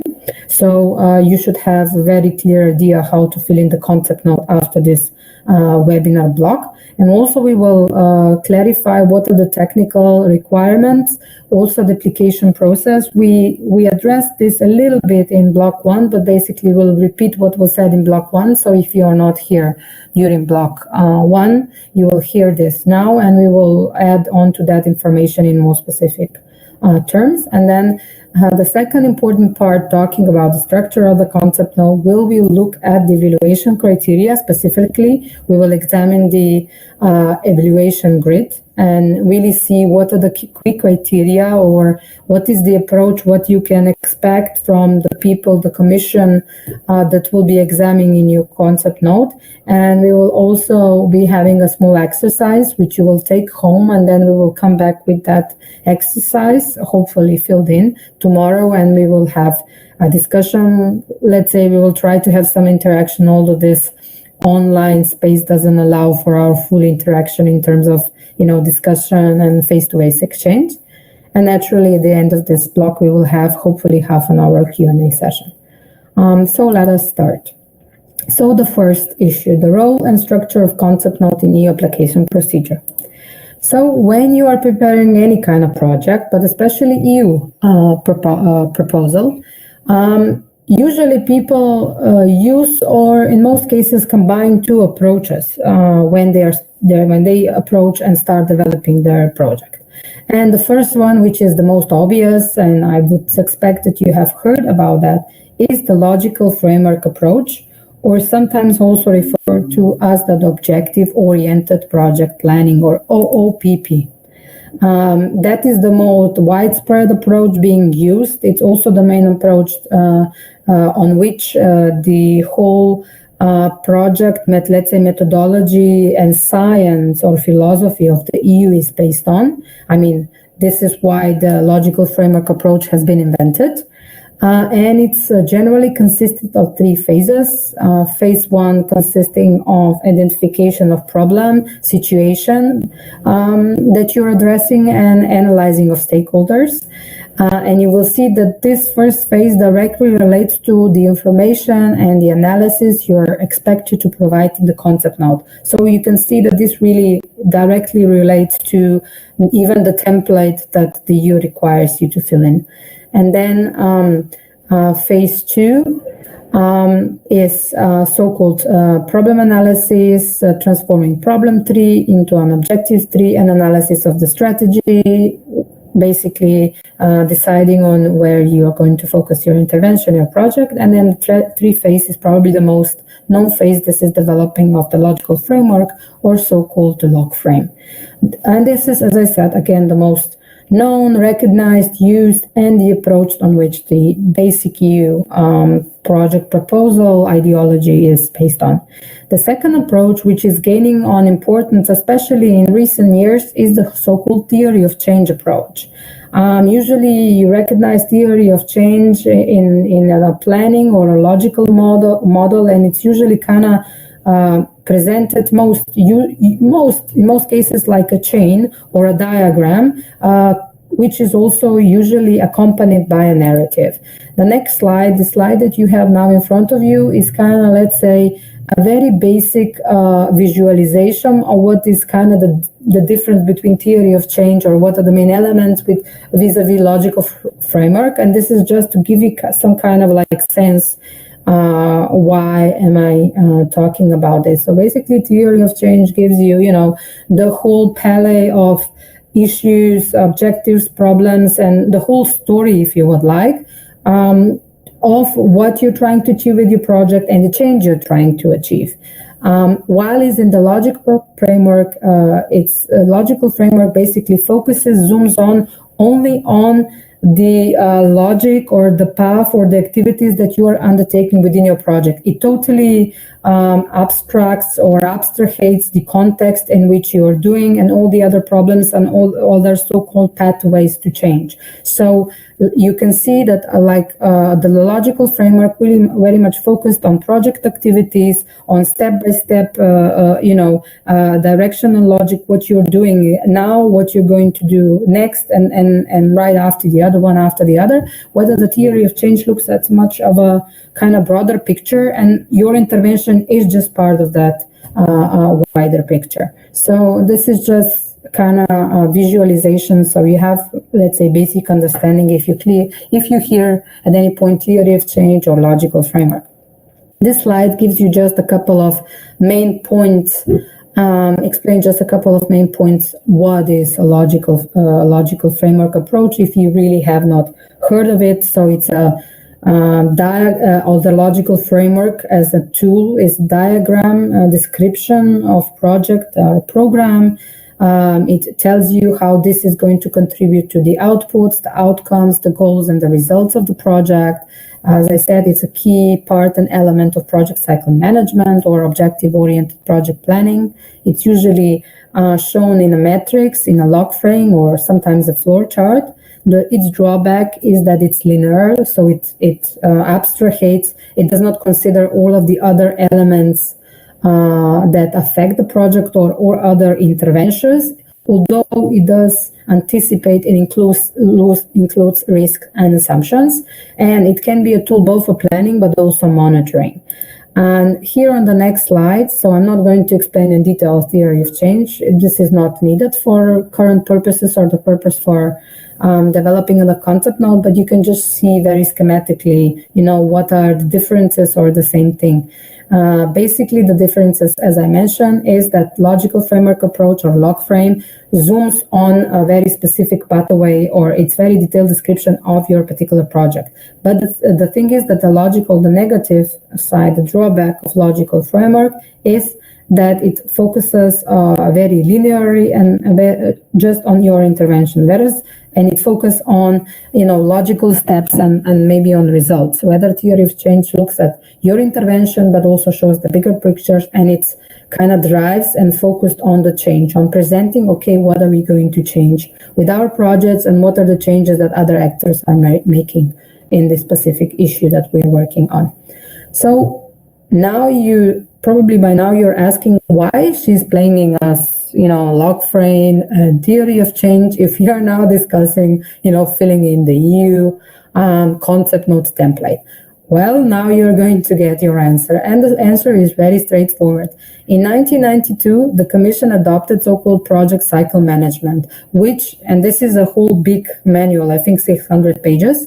You have the link to that project cycle management at the end of the guidelines for this call for proposals, where you have some useful link. And the first useful link is actually this link to project cycle management guidelines. And the Commission, or actually a group of experts, developed this for the Commission in 92. And basically this sets the parameters of project design and they're based on the logical framework approach.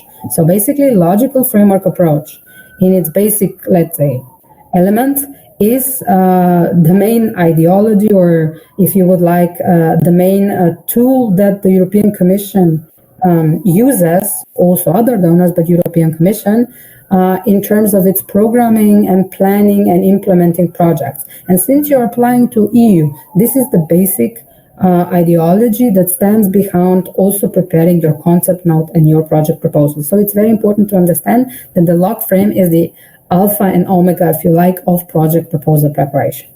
However, to make this story or process more complicated, in a way, the mission continued to improve this log frame approach, the main tool that it uses. And in 2015 and 2016 practical guidelines, the rules that the administrative, technical, contractual rules that underpin grant management, introduce an updated logical framework approach and the log frame table as such, which includes a lot of elements of theory of change. So it's been moved to logic of intervention is now not called logic of intervention, but result chain, etc., etc. And basically now, at the moment, the log frame, which will be your Annex C, if you submit a full application, is a combination today of a classical log frame and theory of change. So I'm explaining this to you because this is the basis on which you should think about how to approach, how to present your project and what your project will do for your organization within the set objectives of the school and within, of course, the set objectives of the EU assistance in your country and, of course, the specific thematic objectives of your national development plans, if such exist. Very shortly, and you will see, now we could also discuss whether it's very useful already now to discuss the log frame or not, because log frame is not an annex that you need to attach to the concept note. And I was really thinking a lot when preparing for this webinar whether we should speak about the log frame. I decided at the end that we should speak about the log frame because its philosophy underscores how you should approach writing the concept notes. Therefore, I think understanding these basics about the log frame and the changes and the introduction of theory of change will be important for you already now, but of course in the details very much in the full application form. Without your understanding this, you will not be able to successfully complete the full application template, or maybe you will be able to fill, but it will be really hard to have a successful project and successful outcome. What you see on this slide and the next slide after that, you will see that the main changes that the log frame has undergone in the last couple of years, where the theory of change has been introduced, and what is basically happening. So from the first column, which was called logic of intervention, where you would say, okay, this is my objective or specific objective, that these are my results and these are the activities, or I undertake certain activities, so I obtain certain results, and then these results will bring me to my specific objectives, and this will bring me to the overall overall objective of which I set out to contribute, or the overall objective of the call. So now the terminology should change, but also the understanding of what this boxes and columns mean. So now logic intervention is no more a logic of intervention. It's understood as a result chain. It's understood as a chain of results. The overall objective is understood as an impact. So a level to which your project should contribute in terms of impacting it. Specific objectives is now understood as concrete outcomes that your project would have. And outputs is understood as concrete results that you will be contributing, also that you will be undertaking. Also, in terms of the indicators have been much more sophisticated, and now you don't have to just discuss or present what are the general indicators, but actually you need to present the baseline situation, the current value, which is the value when you would start your project, and what is the targeted value of the indicators that you would be achieving once the project finalized. Again, maybe you do not need to think about targets of that you would be achieving with the project now in the concept stage. However, the baseline is something that you will consider and actually have to describe in the concept note, because as you will see, there is a portion of the concept note when you have to discount the current baseline situation, and you're also requested too much as possible to quantify it. So you can see that maybe in very refined terms, the logical framework as such is not important for you at the moment. You don't have to submit it, but it is important to have your overall understanding for your successful, let's say, framing of the concept note, your project idea, and then, of course, later on, if you're successful in formulating the full application form. And I mean, just to basically sum it up, here in this, on the next slide, you have a very schematic and very basic picture and visualization. What does the result chain mean? So not the logic intervention, but the results change is basically where you see in yellow results. This is the level that you will that this is something that you will need to focus on, what the commission will be looking in your project. Or the next one, which is, let's say, a very, very rudimentary or basic example of a project that has to do, for example, with increased literacy or improving health well-being, very, let's say, very concrete projects, and how, let's say, a basic formulation of the result chain would look like.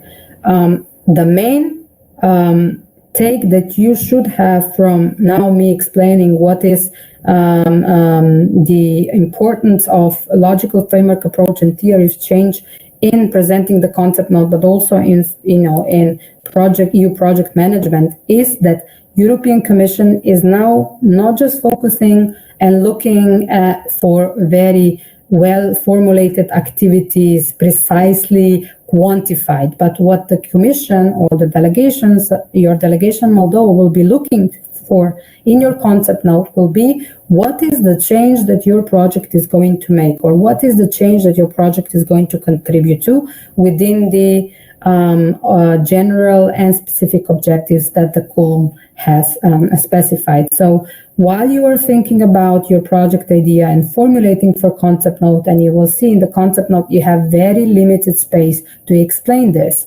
it's very important that you are able to capture this understanding of, okay, what is the change, and be very clear what results and what the outcomes you are going to expect to achieve, because this is what the European Commission is focused on, not just, outputs and activities. We will have 500 people at our training. That's great.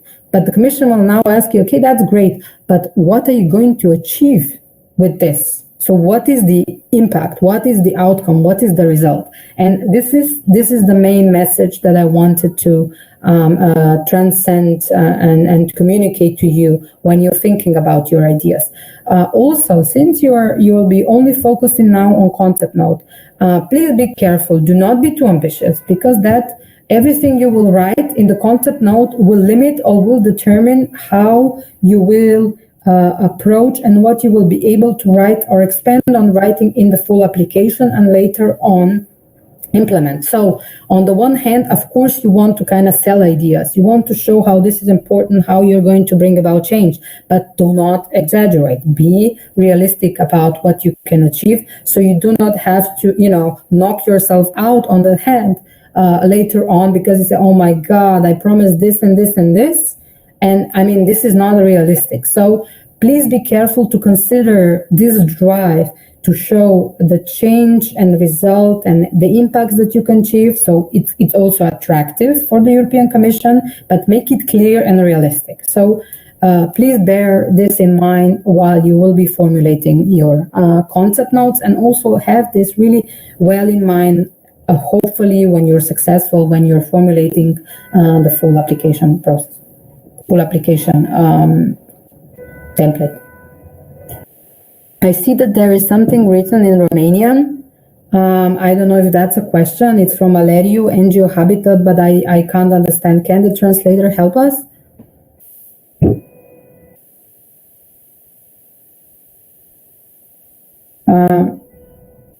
Juliana is saying if there should be a combination there should be a presentation at the end of the course. We will make all the materials available, so no worry. Somebody is saying that there was a lost connection in Romania. There should be a moderator here, or somebody from the project desk to help us with that. Because I don't have direct contact with the chat room in Romanian. Is Romanian back? Okay, the moderator is saying that they will take care. Okay. Okay, Diana, the translator, is writing that they are back. Okay, that's great. Okay, so then let's continue. So this was basically the relatively short block about what are the expectations in terms when you're presenting projects or / concept note to European Commission. Focus should be on the change, on the results and the outcomes, but please be careful so you are clear and realistic, so you do not promise something that's not going to happen, or you won't be able to implement it in reality, so it might blow in your face. Now let's move to the second part of this webinar block presentation, and that is the concrete structure of the concept note. So this is probably the main thing that you are interested in, and why you probably attended this webinar. So if it would be very useful for this part of the webinar to have in front of you either the offline Annex 1 concept note template, which is available on the website on Europe 8, where the call has been published, or maybe you can also be logged into your prospect profile, and you can directly view which are the elements of the concept notes. So somebody is also sharing the Thank you, Gonzalo Alexander, for sharing that. So you can also follow it and maybe even write some notes for you what you think is important. So I mean, the concept note compared to full application is a relatively easy and straightforward document template to fill in. But it's also unfortunate on some sense that it's very limited in terms of how much space you can devote to the overall description of the project. One of the main message that you should bear in mind. So one, as I told you, is focus on results and the change of what your project will be making. This should be kind of your red line, your silver lining when you're thinking about your project idea. The second one, when we talk about the elements, and maybe later on we'll be discussing the evaluation of the concept note, one of the main thing, and this is also my lesson learned when I wrote projects, when I implemented projects, and now when I deliver such training, is that the focus in the concept note is about you selling / presenting your project idea. So making it attractive, making it appealing, making it relevant, and also kind of selling, presenting your approach to the intervention you will be making with your projects. So the two main things that the evaluation commission, the people on the commission will be looking at is, okay, what is this idea? Is it relevant? Is it making sense? It's about selling your ideas. How much it is different, how much it is relevant to the problems of the target group or your country or the specific geographical area. And also, what is your strategy? What is your general approach? Because in the concept note, you do not go into detail of discussing the budget, the concrete actions, the partnership, etc. This only comes at a later stage. So it's basically presenting and selling your idea, how this is relevant, and what is the approach, your strategy to solving a specific situation. So I think your keywords that you should have in mind, silver lining, when you'll be writing your concept note is, okay, how is my idea relevant? Okay, what is actually my idea? How do I describe it in this limited space, within limited terms of the call for proposals? And then what is my approach? What is the specificity? What is this sales point? What is the added value of my approach, of my project that I'm trying to present? What will I make different and how I will achieve that? So this is really something I advise you very strongly to follow.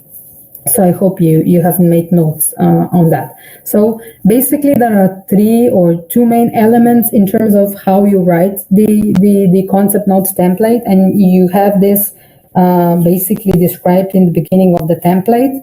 And this is, of course, the description of the action. Action meaning the project, not the activity, but the projects. You see in the blue font the definition that I found on EU website of what they consider the action. So when we talk about the action, we mean the whole project. So the whole set of activities that you will be undertaking within the 2 or 4 year project that you would be submitting.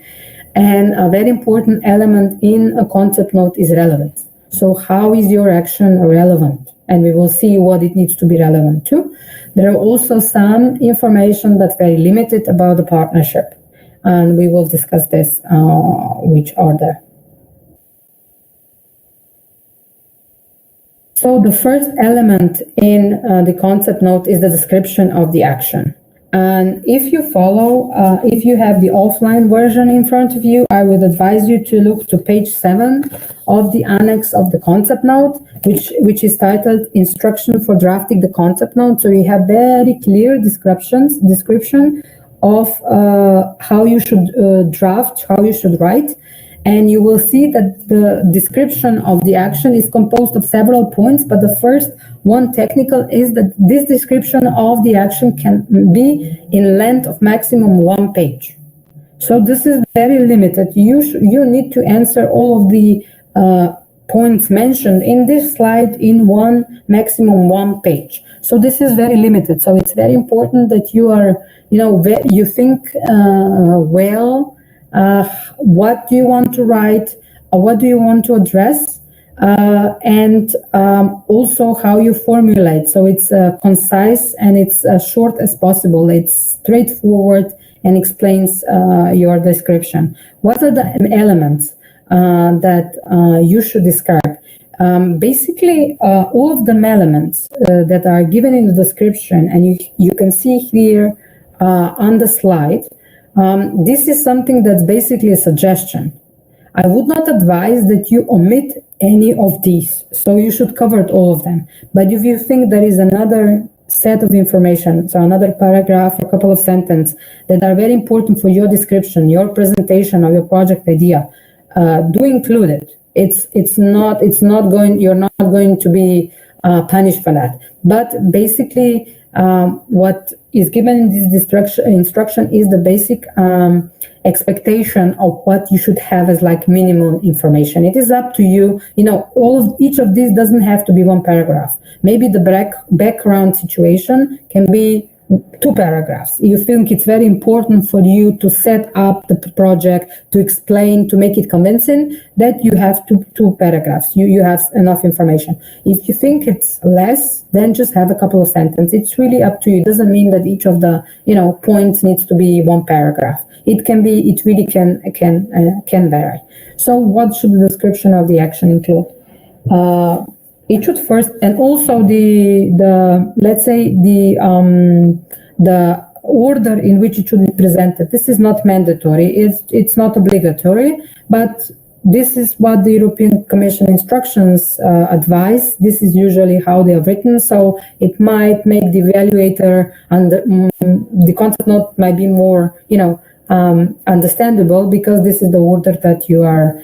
That they are used to, but again, this is not obligatory. You think it's more convincing that you put in the beginning the objective of the action, the key stakeholders, and how they have been involved, then you can change the order. Again, the order is not mandatory.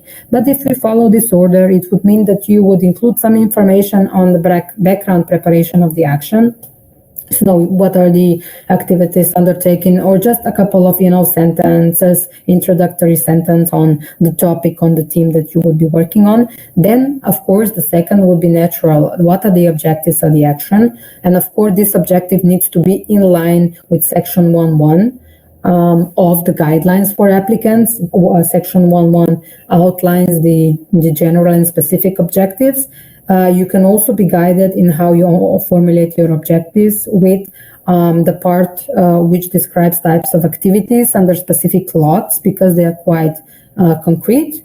Some organizations I've seen, and this is just my observations, they opt to copy-paste the objectives of the action from the specific objective of the call. I don't know if this is a good example or a bad example. I've seen it, but in most cases, each project has its objective, and it's very clearly linked. You can see the link. The link is logical to the objective of the call. Then the third issue that one should describe in the action is, who are the key stakeholders. So this is not the target group and the final beneficiary, but stakeholders. So for example, if your intervention is increasing capacities or monitoring public procurement or public spending in a specific municipality or district in Moldova, then of course one of your key stakeholders group will be the community. It might be the media, it might be the local authority. So what is important here in the description is how are they positioned? What do they think? This doesn't mean you have to have an interview, but what is their attitude towards such activities? Have there been any previous action? And how are they perceive this kind of activities? And also, have they been consulted? Has there been any discussion? And this is again, the mentioned principle of partnership. The Commission really deems it as an important underlying principle of any good project to involve stakeholders, target groups, and final beneficiary, not just partners, in development of the actions. I would understand that maybe at the concept note stage, it's really maybe if it's a really new activity, new issue that you will be trying to work on, something that nobody else worked, it might be or a new stakeholder group, you might not be yet comfortable consulting them, but maybe later on you can. Eugenia is asking a question, can beneficiaries also be stakeholders? I guess, I mean, if it's such a project, yes. I mean, the answer can be yes. Yes, in certain situations, beneficiaries can also be stakeholders. I mean, if you will be doing like training and your focus will be on developing capacities of local authorities, then definitely, you know, the staff of the local authorities would be a beneficiary, but they would also be an important stakeholder for you. So what is important here that you mentioned then, their attitude, but also whether they have been consulted, but not just whether they have been consulted, but how they have been involved in this. And this gives kind of the commission a thumbs up whether, you know, this is a serious intervention and, you know, gives it a sense of whether there can be any problems later on in implementation, because if, you know, key stakeholders have not been involved, there can be potential risk related to that. But if they have been involved in consultation, they have positive attitude, then there is a much bigger chance that, you know, this will be a successful project and there will be less risks associated. The description of the action, of course, should include the types of activities. But again, not going into detail. Again, you have only one page to write all of the information that we are discussing on this slide. So basically, you would just describe generally. For example, here in type of activities, you would need to mention whether you would be including financial support to third parties, the so-called sub-granting scheme. Mention types of activities, workshops, trainings, etc. But you do not go into detail. You don't have to specify the quantity of them, etc. Just name them as in terms of methodological tools that you would be using as part of your project.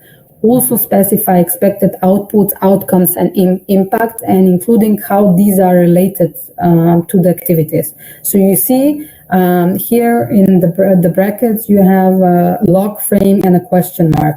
And this is something that I wanted to, you know, put your attention to. Basically, the concept note description, in a way, hiddenly, indirectly implies that you have tried already, you have embarked on developing a log frame. Maybe the first column of the so-called logical intervention or result change, because basically the description of activities requires you to define all of these basic elements from the log frame, which is the activities, the outputs, the outcomes and impact. This is not that you need to explain in very detail, but the fact is that you need to mention them.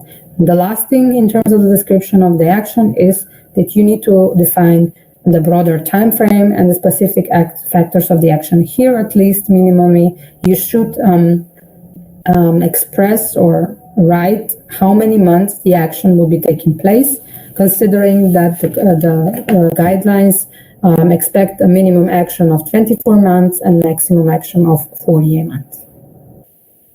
Then the second important, maybe the most important part of the concept note is the relevant part. And this is actually the main bulk. The concept note template allows 3 pages for presentation of the relevance of your action / your projects. What is it expected that you write here on the relevance? There are basically 3 main blocks of what relevance, how relevance is understood, and how you need to present your project. So first, you need to demonstrate how your project is relevant to the objectives, the sector or themes, and specific priorities of the call's proposal. So here, you need to consider both the general and the specific objective of the call, but very carefully consider here also the lot requirements. So here, in this relevance, you would be expected to outline clearly under which lot priority you would be applying.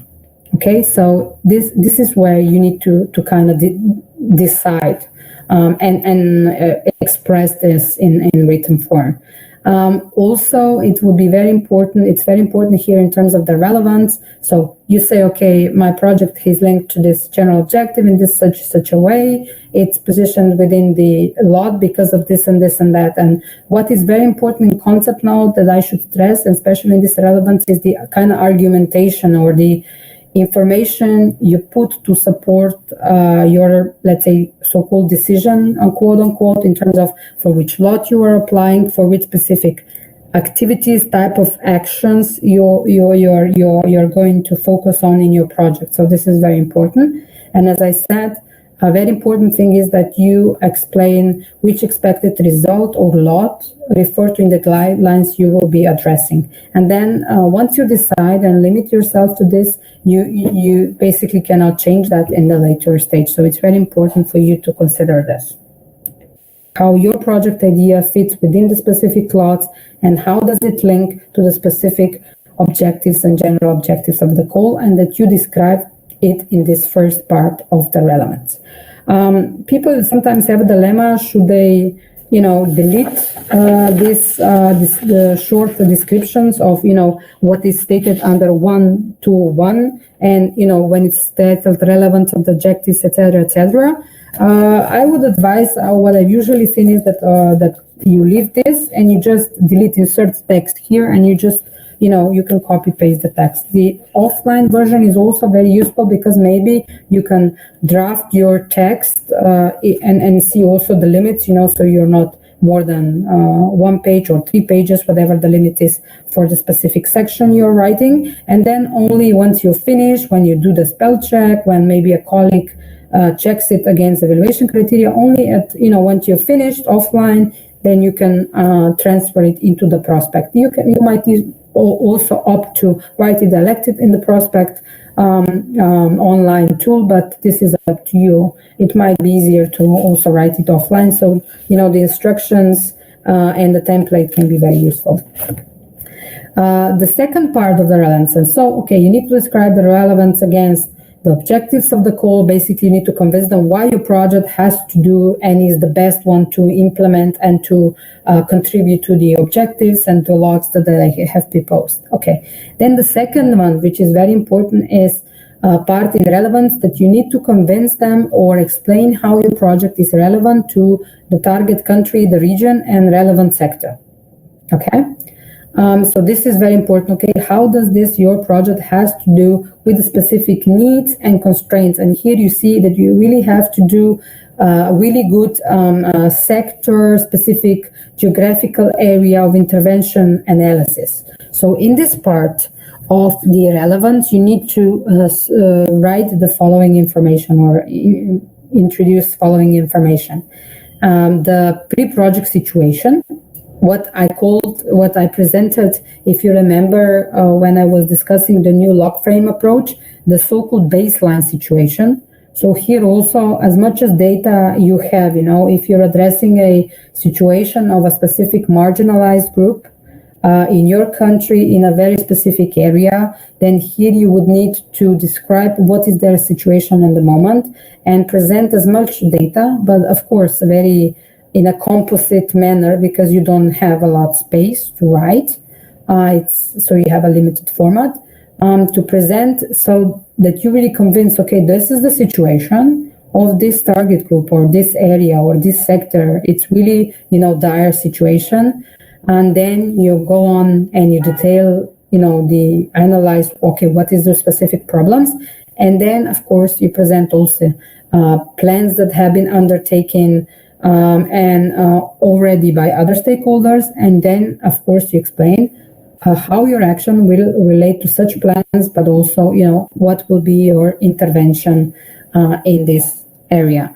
What is considered also very important, if your project is going to build on your previous project or activity, or is a result of that project. So you did a project, you've dealt with the situation of a marginalized group or a local community or local administration, you build their capacity with one project, and this project you're thinking of, but they need more support.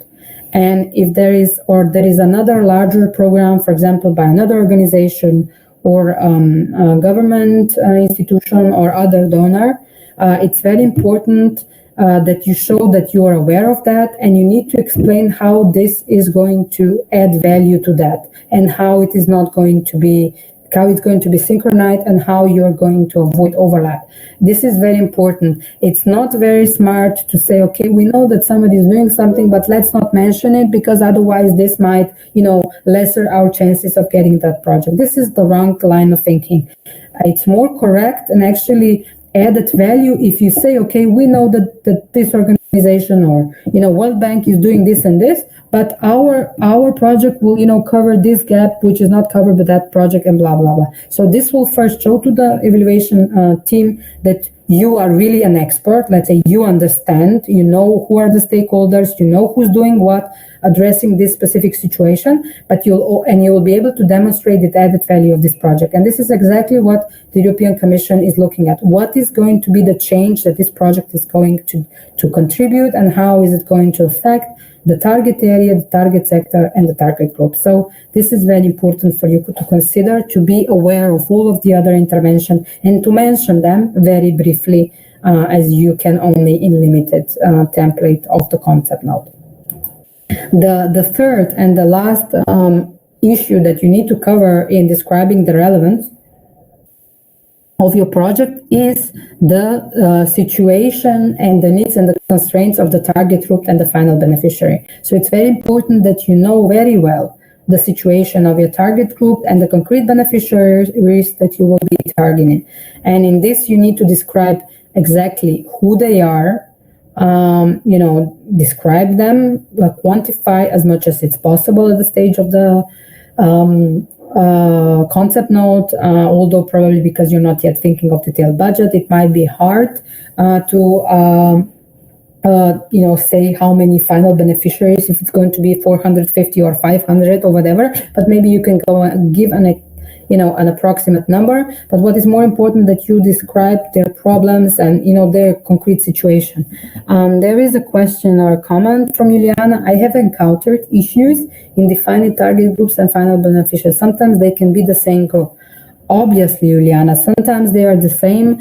Before one of your colleagues asked Eugenia, can beneficiary also be stakeholders? Yes, of course. I mean, this is a common, sometimes people kind of don't understand what is the difference between target group and final beneficiaries. The target group is basically, the wider understanding of the people, the community, the institutions that you're addressing, where the final beneficiary is the concrete, let's say, people, individuals, institutions that you're addressing. For example, your target groups can be national institutions or local authorities in some region, but then the final beneficiaries will be staff of that department or staff of that specific local authority. It might sound as it is the same, but the European Commission really thinks, and a lot of other donors really think, it's important that these are kind of separate or understood as separate. So you need a good description of the target group and financial beneficiaries. You also need to show clear understanding on what are their needs and what are their constraints. There are some limitations. There might be limitation in terms of how you can involve them, especially if you're working with some kind of marginalized groups.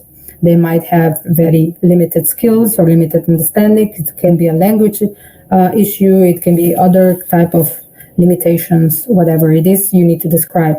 You need to demonstrate the link of how your project has to do with these needs and constraints. Okay, you describe the target group. Okay, what are their needs and constraints? Okay, but how does your project come into place and how they are going to address this?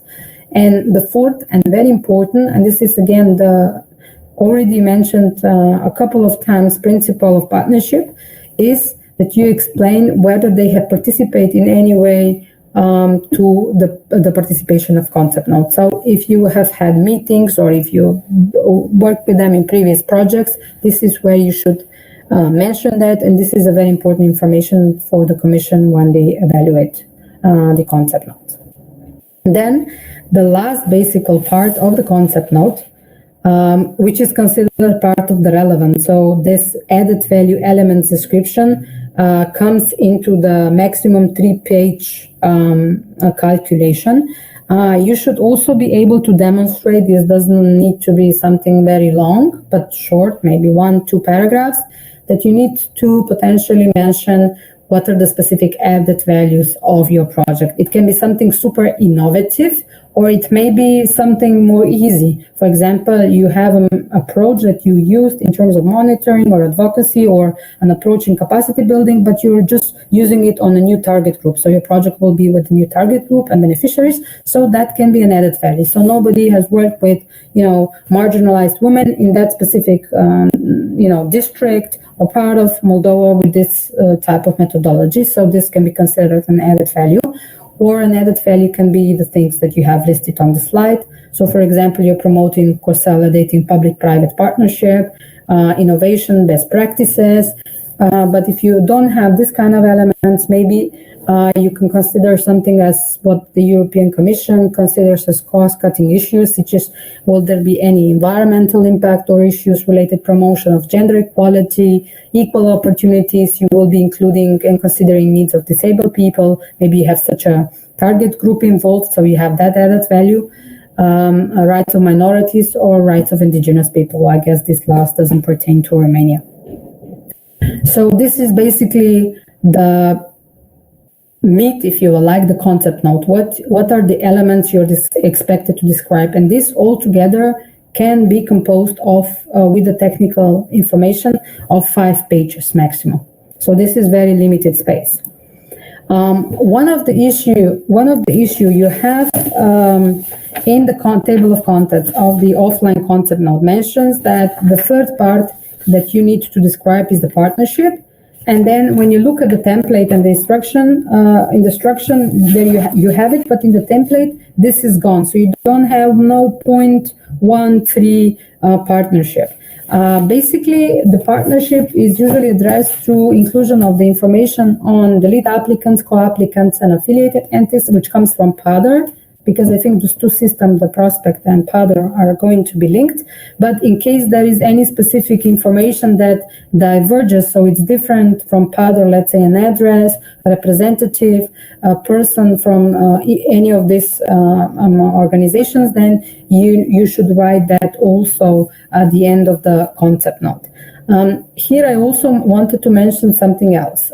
In the first block, when we discussed the eligibility criteria, there were a couple of questions related to the fact of whether for this call, is it mandatory to have a co-applicant or affiliated entity or not?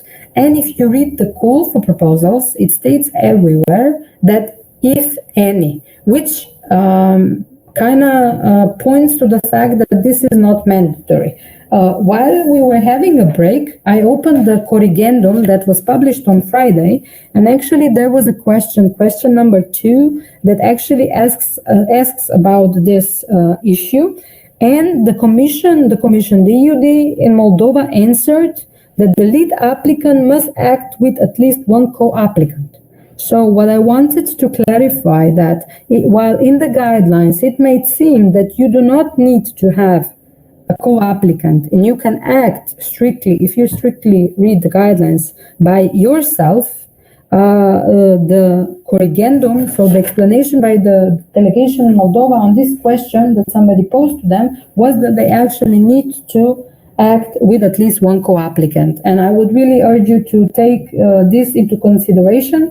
And even, if you were not considering partnership principle, again, is very important to the European Commission. So acting alone is not going to be considered an added value. In terms of the evaluation, the concept note phase does not evaluate partnership. So as you will see later on in a couple of slides, the evaluation grid does not include a question or a component that would evaluate the partnership per se, but because the Commission considers this really as a basic underlying principle. So I would really urge you, even if now it's clear that you have to have at least one co-applicant, that you really strongly consider that you always act in partnership when you are applying to EU projects. Now about technical requirements.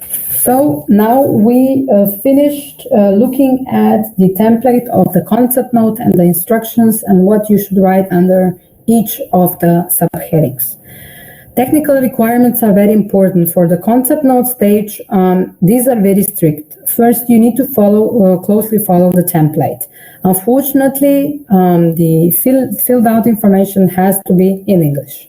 This is not just something that's a request for this call for proposal, but it is a general requirement by the European Commission. Unfortunately, the Commission servers are not yet able to have call for proposals in local languages, so you need to apply in English.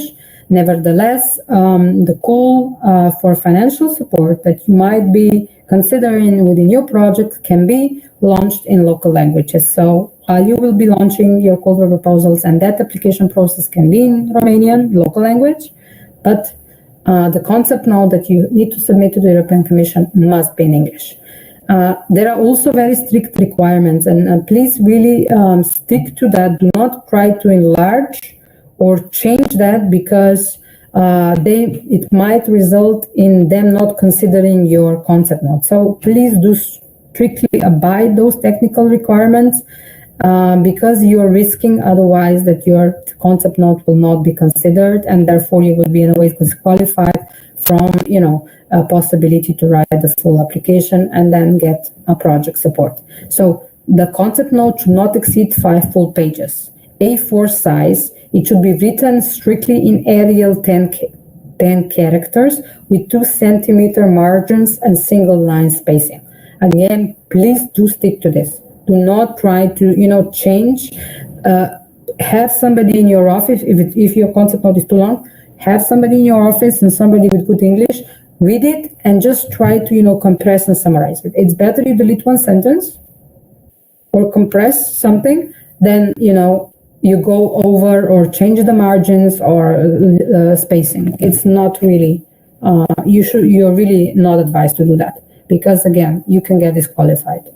It's very important that you check, so you have the filled in template, that you have a signed declaration by the applicant for the concept note. So this is also attached in the offline template, so you can have a look at it. And when there is also a checklist table that needs to be filled in and submitted as well. This is also part of the offline Annex A1 concept note, so you can have a look at that, or you can look at it in the prospect. Then there are additional, not requirements, but consideration that you should make at the concept stage. But first of all, in the concept note stage, you only need to present the information in terms of the budget, general information, which means that you need to state how much contribution you will be requesting from the EU. So it's 300, 400 euros, 450, whatever it is, and to state what you would be your co-financing rate. So you would request 10, 20, etc. Somebody's writing that they lost connection. I don't know whether this is for Romanian or something else. You mean that you lost me listening to me? Can you please explain?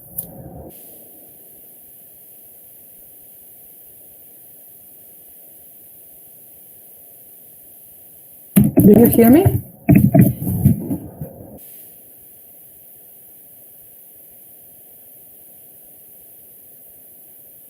I guess you hear, because okay, Juliana is writing everything. So Veronica asked the question with regards to the checklist. No, the checklist is not the declaration by the lead applicant. Declaration by the lead applicant is that the organization who is acting as the coordinator will be acting as the coordinator is signing the declaration with which they are declaring certain issues, that they are not bankrupt, that everything that they're presenting is correct and real, etc., and they sign this. The checklist is another. It's actually a table that you can find on the last page of the template for the concept note, and it's called checklist for self-guidance. And basically, you just need to tick whether it's a yes, no, or not applicable. Okay. So I guess. You find it. Juliana is also writing that I find it. So basically, you need to just click and check, and you need to submit that. So there are 3 other things, as I was starting to mention, that you need to consider in terms of contents. So in terms of requirements, and these are very important, especially will be very important for the next stage, because they will limit you on how you can, elaborate on the full call for proposals. So the first is the budget. So the overall amount you will be requesting the EU to contribute to your project, and what will be the co-financing rate. You have this information that I'm explaining now on page 16 and 17 of the guidelines. They are in the section how to apply and the procedures to follow. So, especially under 221 concept note content. So, you cannot really change.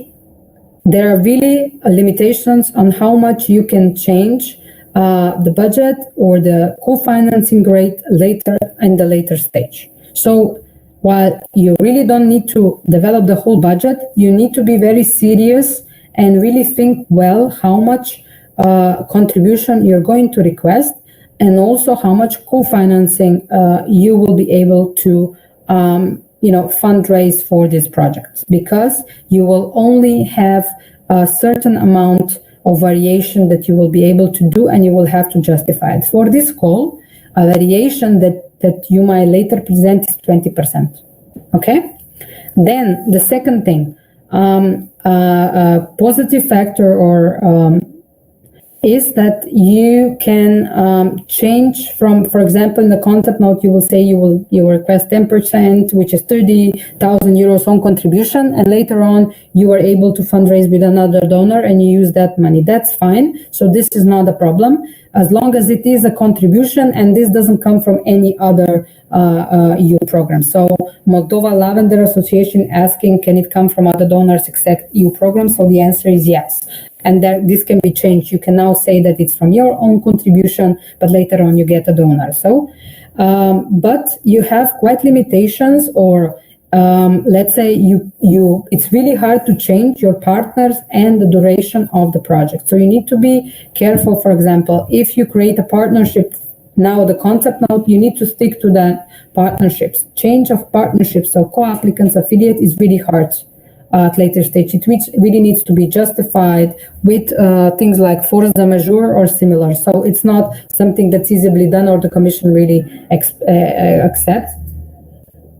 And also the duration, for example, you might now plan to have a 3-year, 36-month project. It might be hard then later on to justify the change to 48, because that will also affect your budgets at activities that you explained. So it might totally change the composition of your project. Therefore, the Commission might say, look, this will totally change. This is not what you proposed in the beginning, so you cannot do it. So you need really to think about the budget. So the budget, the partners, the durations, the, let's say, basic activities, because you will, by what you will be presenting in the content note, you will be limiting yourself for the next stage. So while you don't have to really maybe go into the lot of details, but on the other hand, you will limit yourself. So you really need to think very well. So you have to think it out before you fill in the concept note with all of these basic elements. Once you fill in what does it happen? What happens when you fill in and submit the concept note? Well, the first thing that happens is that there is this administration compliance checks. So they do not open the concept note, or they do not open the description of the action or the relevance that you have described.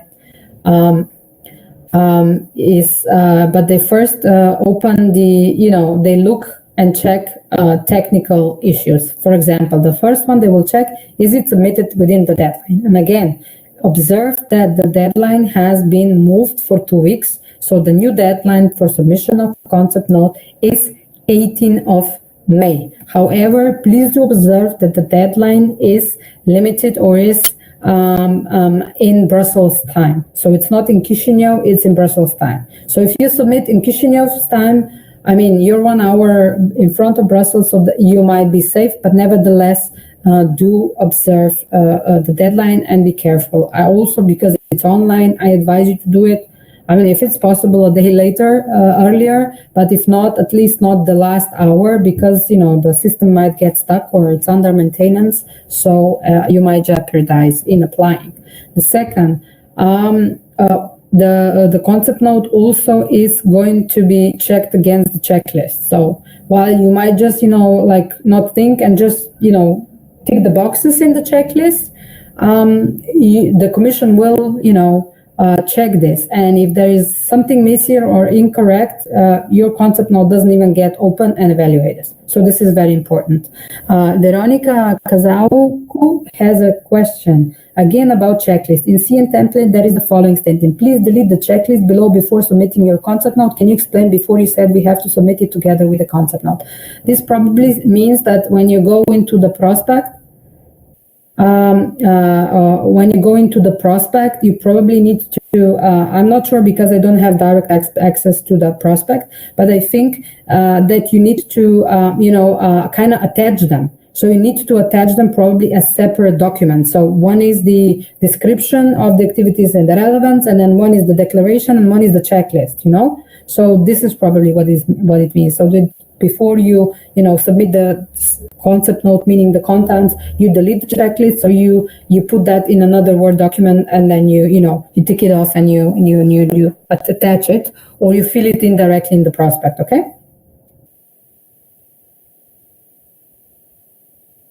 Yeah, Julia is saying that the checklist is only for self-guide and do need to be attached. Okay, she said that it's not required in the prospect. I really leave you up to check that in your prospect portal, because I do not have access to the prospect portal. If you still have a dilemma, please send this question to the delegation until Friday. Okay. Diana is asking, where does the CN indicate total budgets and co-financing? You have this information that you need to fill it in the beginning.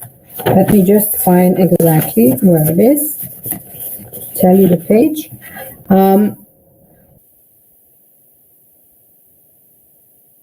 Just a second. Okay, my papers got mixed up. You should describe this in at least in the description of the activities, as we went through all of the elements. So at least where you need to write it is in the description of the activities, but I think in the prospect in the beginning, there is a small table when you put the basic information. So you put also your estimated budget information and the co-financing rate. Now, just we are a bit into the time for questions and answers, so let me continue for another 5 minutes explaining you the evaluation, because I think this is very important that you understand how your concept note is going to be evaluated, so you really put focus on those elements, or that you understand how you're going to be evaluated, so it gives you a greater possibility to understand and, to be more convincing in your presentation in the concept note. So, evaluation of the concept note in the grid allows you to receive maximum 50 points. But if you have score below 30, which is more than 50%, nevertheless, you're automatically rejected. You will see that elements related to relevance to the call for proposals, relevance to the target group and area, overall design, and feasibility have double weight in the score, which means you get a score and this is multiplied by 2. So it really brings you double weight. And so this is very important when you consider where in the concept note, which part needs to be written very well, be written very concise, very convincing, because some of the parts will bring you double weight. And this can really make a difference in terms of, how you're going to be assessed. As you see in blue, key is to have a good, sound, and relevant idea, because as you will see in the grid in the next slide,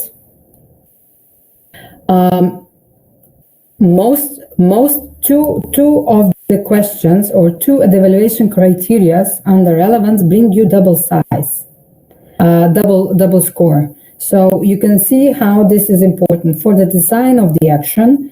Also, the two criteria, the two questions bring you double score. So this is extremely important for you to understand. So in terms of the relevance, you can get 30 points, whereas for design of the action is 20 points. So if I go back to the slide, this is why I mentioned here and even before that it's very important to convince, let's say, the evaluation committee of how your project is relevant to this call for proposal, to this target group, to the target area, and to the problem that you're going to solve. So it's really good important to have a good sound and a relevant idea. Really, the focus on writing and thinking about the idea is, how do I present that it's relevant? How do I do that? How do I present it in a convincing way? And you can see that the double points under the relevance come from assessing of how your proposal is relevant to objectives and priorities of the call. So how do they link to the specific lot definitions, and also how they are relevant to the particular needs and constraints of your target group. So demonstrating how you know your target group, your target area, and what is, your intervention with them will be very important. As you see also here, they will judge whether there is some synergy with the other EU initiatives and how you are going to avoid duplication. So you see, this brings double points.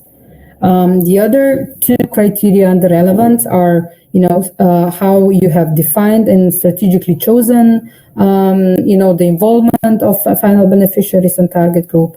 How you have defined their needs brings 5 points, so their description, and in terms of how you have described an added value, this only also brings 5 points. So basically, in the concept note, you can get a lot of points if you have a very relevant idea to the objectives and the priorities, and if it's very relevant to the needs and constraints of your target group, target area. So this is the key. This is the key when you are considering at the moment your idea to think about, and then in the concept note, when you write it, when you sit down and write, to be able to explain and to elaborate that.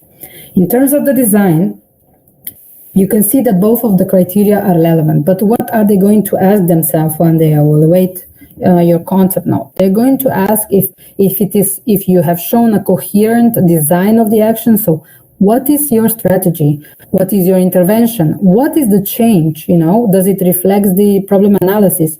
And basically here they're going to look for that change result factor.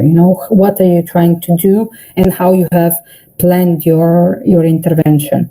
Also, is it feasible? Is it consistent in relations to the objectives and expected results? And this here comes into play something that I mentioned in the beginning, and that's okay, maybe you have a really good explanation, argumentation of the concept note, but it shouldn't be too optimistic. It shouldn't be, promising things you cannot deliver. So be sure to write and present project that is feasible, something that is implementable, if you would like, because this also brings double points.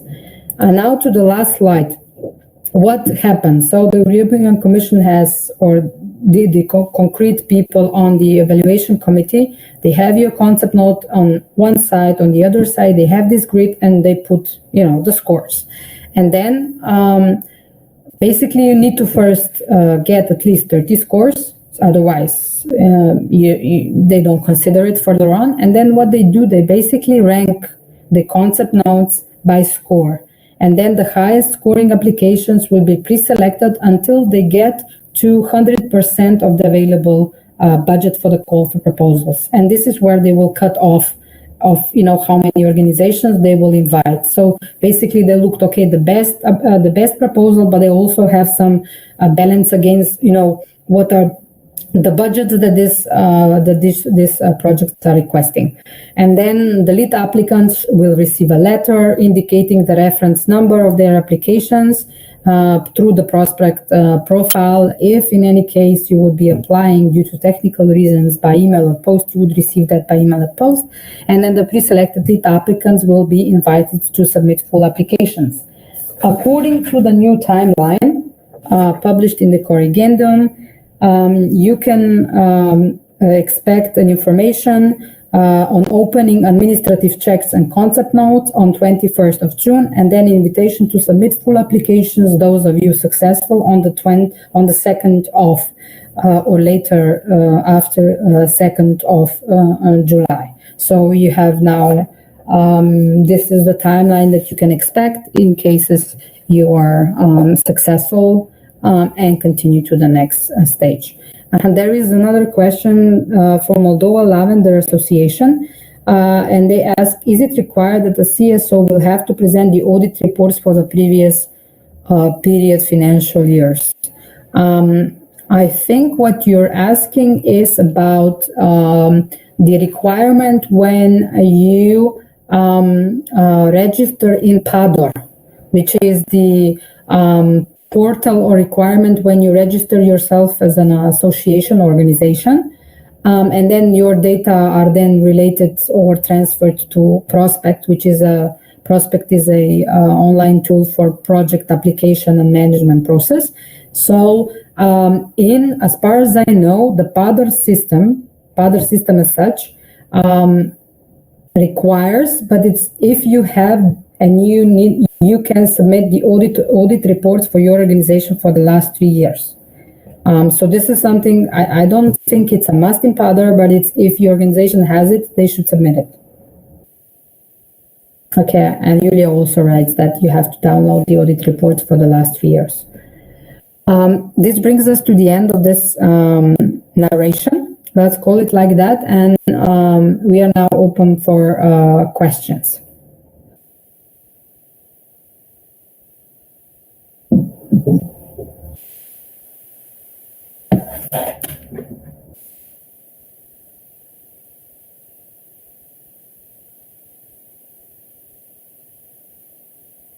No question?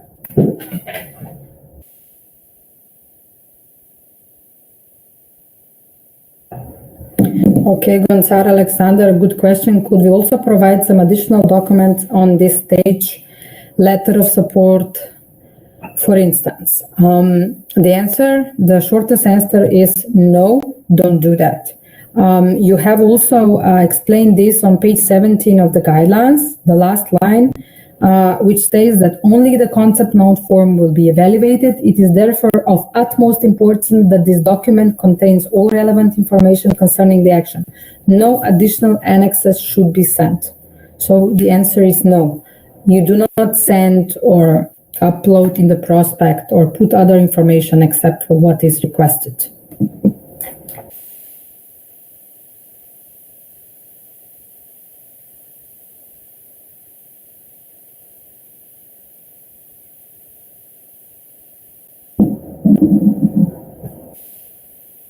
Okay, we have a question. Diana writes, can we apply for this call for proposal 18 May deadline if we are planning to start our activities in May 2019? There was a question in the previous block when one could expect start of these activities, start of this project. So based on the new indicative timetable published, one can expect that the earliest the projects could be started is the beginning of December, because the timetable stipulates in point 10 that contract signature should take place around or after 5th of December, which is the Human Rights Day, I think. And so this is the earliest. In a lot of cases, the Commission, for some different reasons, is not able to respect this timeline, but usually it never happens earlier.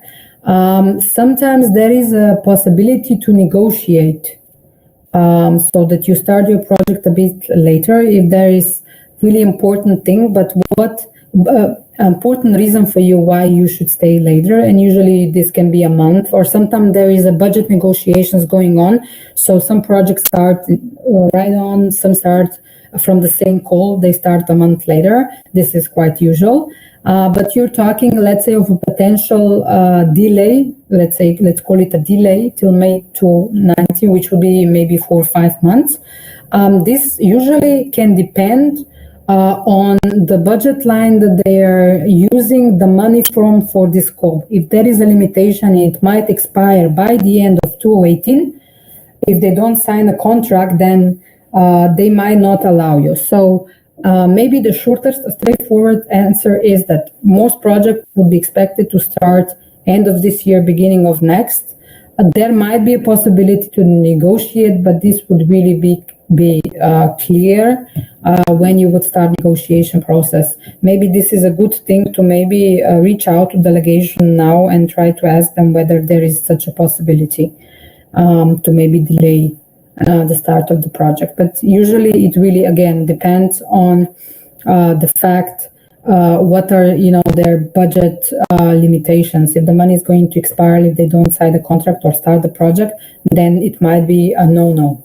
Otherwise, they might be open for these possibilities. Eugenia is asking, are we going to receive this presentation by email or it will be uploaded somewhere? I think it will be available on this web platform. I think we'll probably have an online recording of this session as well, so you can listen to it again. And one thing that I will announce also tomorrow, we are also in a possibility to have an online help desk function available for all of those interested till the deadline for submission of the concept note, that is 18th of May. So I will be available to give you advice, not to fill in your concept notes, but if you have concrete questions in terms of, formulating and things like that in terms of the concept notes, we will have an online help desk, so you will be able to have, questions, and you will have the support service going on till the deadline. Still, if you want to ask the questions, technical questions like formulation, understanding of the guidelines, you need to address this to the EU delegation. You have the specific address specified in the guidelines, and you need to ask them by including this Friday, 27th of April. The next question is, how do we distinguish between the final beneficiaries and target group? Thank you for that question. We had that question in the beginning of this block of this session. As I already mentioned, usually the main, let's say, general distinction is that the target group is the final beneficiaries in very general terms. So, for example, give me an example. If your project is about building capacity of a community or a local administrative unit, let's say a municipality or a regional authorities, the target group would be, local authority in that region, or just generally, I don't know what's your specific name of the institution, but let's say municipality that, or the regional authority that and that. But then the final beneficiaries would be, let's say, the staff of this institution. It might be specific department, or it might be just the staff of the regional authority, etc., or it's of the municipality that and that, or it can be the financial department. For example, your project is about building capacities and monitoring of public procurement in local administrative units. Then maybe your final beneficiaries could be the sector or unit, financial unit, procurement unit in that specific municipality, or a couple of them if you're targeting a couple. So this is, let's say, in plastic terms, what is the difference? The final beneficiary are like the exact specific target group. So the target group could also be women victims of violence, but then the final beneficiaries would be specific women, not in terms of first name and last name, of course not. I mean, also they are victims, so you shouldn't publicize their name, but they would be maybe the beneficiaries, they would be victims, women victims of violence in specific shelters, or women victims of violence in specific areas of Moldova, etc. So basically the final beneficiaries is the specification of target groups in terms of its specific characteristics. I hope that helps or explains what the difference between target group and final beneficiaries is.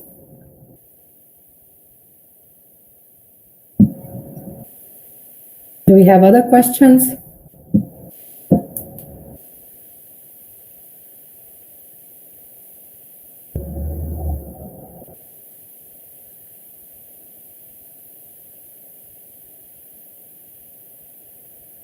Somebody's asking about homework. I'm really happy that you're mentioning homework. Unfortunately, since this is not a face-to-face forum, we are not able to have an interaction and do much practical work or exchange. But what we can do, and I think would be very useful, because maybe some of you have only now started thinking about your project idea, you still have what about 4 weeks till submission of the concept note. So I would ask you today and tomorrow. So the last block of webinar tomorrow will also start at 11 o'clock, like today, so that you stand today and tomorrow, if you can sit within your office with your colleagues, or at least those of you individually on behalf of your organization are sitting in this webinar, to just basically take the offline template of the concept note and try, just in bullet points, try to kind of outline your idea, the basic elements for filling in the concept note. So by tomorrow you would have kind of a rough, let's say, project idea and basic information, or at least define what information you're missing and you need to fill in the concept note. And then we would have a session whereby we would, let's say, try to assess what you have as an idea against the evaluation criteria. So this would really help you think further on how to improve and in which direction you should continue, formulating your ideas. We have 2 questions. Let me first go to the immediate on the template model. So you can get the template model at the website of where the call is published. So now I'm entering into the chat again the link, and you will see the 4th document from above. The 4th is the corrigendum, the standard grant contract, the 3rd is full application, and then the 3rd annex A1 is concept note. So you basically download this, and this is the offline Word version of the template of the concept note. Moldova Lavender Association is asking about the definition of third-party financing. Can you explain once more, please, definition of third-party financing? So we discussed this. I see this is a really important point for everybody. I will also make a couple of notes, and I will try to, send this off to EU delegations so they are aware of what is the most pertinent issue for the potential beneficiaries. So maybe they provide more information in the corrigendum that they will be publishing, so you can get their information as well. But the financial support of third parties is described on page 12 of the guidelines. And the definition, strictly definition that you have in those guidelines it states that third parties are neither affiliated entities, nor associate, nor contractors. So that is one definition of what they are not. But what you should really look at as a definition of a third party in the context of this call is look at the last sentence, or a bullet point, if you like, on the page 12, which says that under this call for proposals, eligible recipients of financial support, aka third parties, will be grassroots organizations working outside of Chisinau in any of these areas described in section 214 of these guidelines. So basically, the idea of financial support or re-grant, sub-granting, is to support grassroots organizations which are outside of Chisinau, but they are neither your co-applicant, they are neither affiliate party, and they are neither associate or contractor for your project. So basically, this is kind of, let's say, a definition of this. Okay, so I hope this is useful. Okay, Emma is asking about the PDF documentation of the resources that we work with. I'm not sure what you are thinking, but if you're thinking about the useful links that I mentioned, all of this you can find on the last page of the guidelines, or page 33. And it's stated as the useful links, and you have the financial toolkit, the implementation of grant contracts, and project cycle management guidelines. I mean, these are really heavy materials, so these are big materials, like a lot of pages, and they might be not directly useful at the moment of when you're filling in the concept note, but they might be really important when you would be applying for full grant, so at full application stage, and especially implementation. So Emma is saying that she doesn't have it. Emma, You just opened the link that I shared a minute ago, this webgate.ec Europa, and when you want to open this, you have everything here. So if you want the guidelines, just scroll down to the document that it's called Guidelines CSO-LA 2017. You just click on that and it should be downloaded in Word format, and these are the guidelines. And then if you want the useful links, you just go to the end of this Word document, okay? Okay, Diana is asking, are there certain requirements regarding the formulation of the title of the action on the title page of the CN? I guess that it shouldn't be too long, especially once you will be entering into a prospect. It might have a limitation in terms of how many words. A lot of organization, if sometimes projects have a long going, so it's capacity building of who, for what, etc., etc. So they might find it interesting, and the commission sometimes find it attractive if you also use abbreviations. So for example, if you have a long name of a project, then at the end you put in brackets an abbreviation that you construct maybe from the first letters of the word, etc., etc. And this is how you construct it. I don't see any restrictions in terms of the concept note instructions, but if there are, they might be technical because of how much words you can write into the prospect. Moldova Lavender Association is asking, what if any CSO is registered and has main office in Chisinau, but its activity is all over the country? Is it eligible as third-party financing receiver? Oh, that's a tough one. I mean, the easiest answer for me is to say this doesn't matter at the moment, because at the concept note stage, you just need to say whether you would state that, okay, we will be including financial support to third party in our project, and you can maybe state we will be using the full amount or et cetera, what part of the budget. But you do not need to go into specifying other things like criteria for selection, etc. So at this stage, you don't need to specify it, and this is probably something that you will discuss if this would be a situation that your grant scheme would be, let's say, deemed to support organizations who work locally but are based in Chisinau for X, Y reasons, that this is something that you will discuss later on with the Commission, because at the full application stage or in the implementation, because the full application stage, as you can see in the guidelines, requires you to define quite in concrete terms how you're going to undertake the procedure for application, for decision making, who are you going to target. So this is something that you will be actually addressing only at later stage. It's not important at the moment. But if you feel it's important, you should ask it to the European Commission, the delegation in Moldova, because this is a very specific question. So it's a specific situation.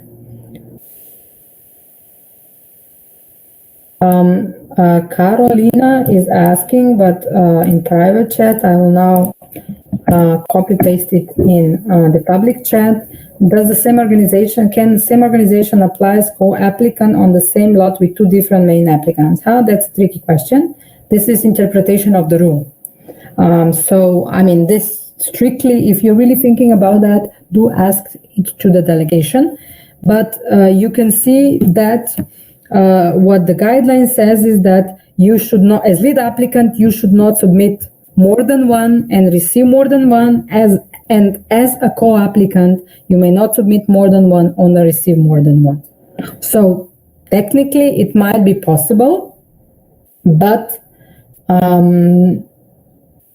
it might not be viewed as, you know, a positive step by the Commission. If you are seriously thinking about that, I would advise you really to ask this question to the Commission and see what they will say. I mean, technically, you can interpret the guidelines in such a way that the answer could be yes, but you also need to think about the capacity of your organization, you know, the co-financing for 2 EU grants, etc. It might be really demanding to be co-applicant and lead applicant in 2 different projects.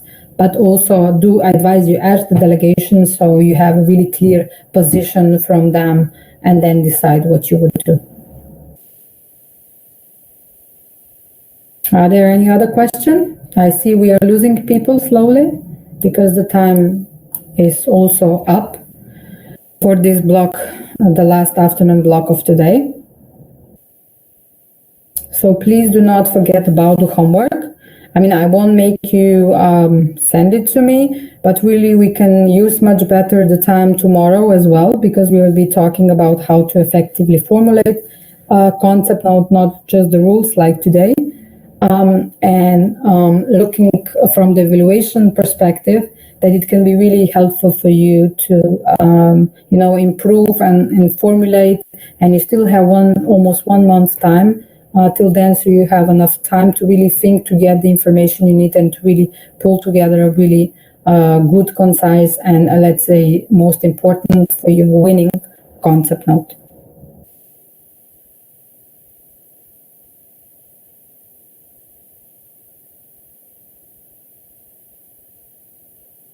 So is there any more question? If there is no more question, I mean, in case if you have any question and it pops out later on, just write it down, and you can also ask it tomorrow. You saw that a couple of questions we were answering now were basically about the guidelines and block 1. So you're free even to ask tomorrow if you can't come up with anything today. So thank you very much. Please do sit down and try to work on the homework. I hope it can take no more than half an hour. We see each other or hear each other again tomorrow at 11 o'clock Chisinau time, when we'll be doing our last 1.5 hour blog discussing how to effectively prepare. I will be presenting to you some tools that you can use, analytical tools, to prepare the concept note. Emma, will be writing in chat, it's Annex A1, and it's the 4th document in the list of documents at the online part of the Europate, where the call for proposal is published. Did you find it? So it's Annex A1. Annex A1 concept note.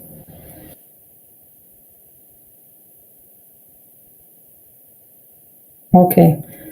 I guess if it's downloading, then you found it and it's okay.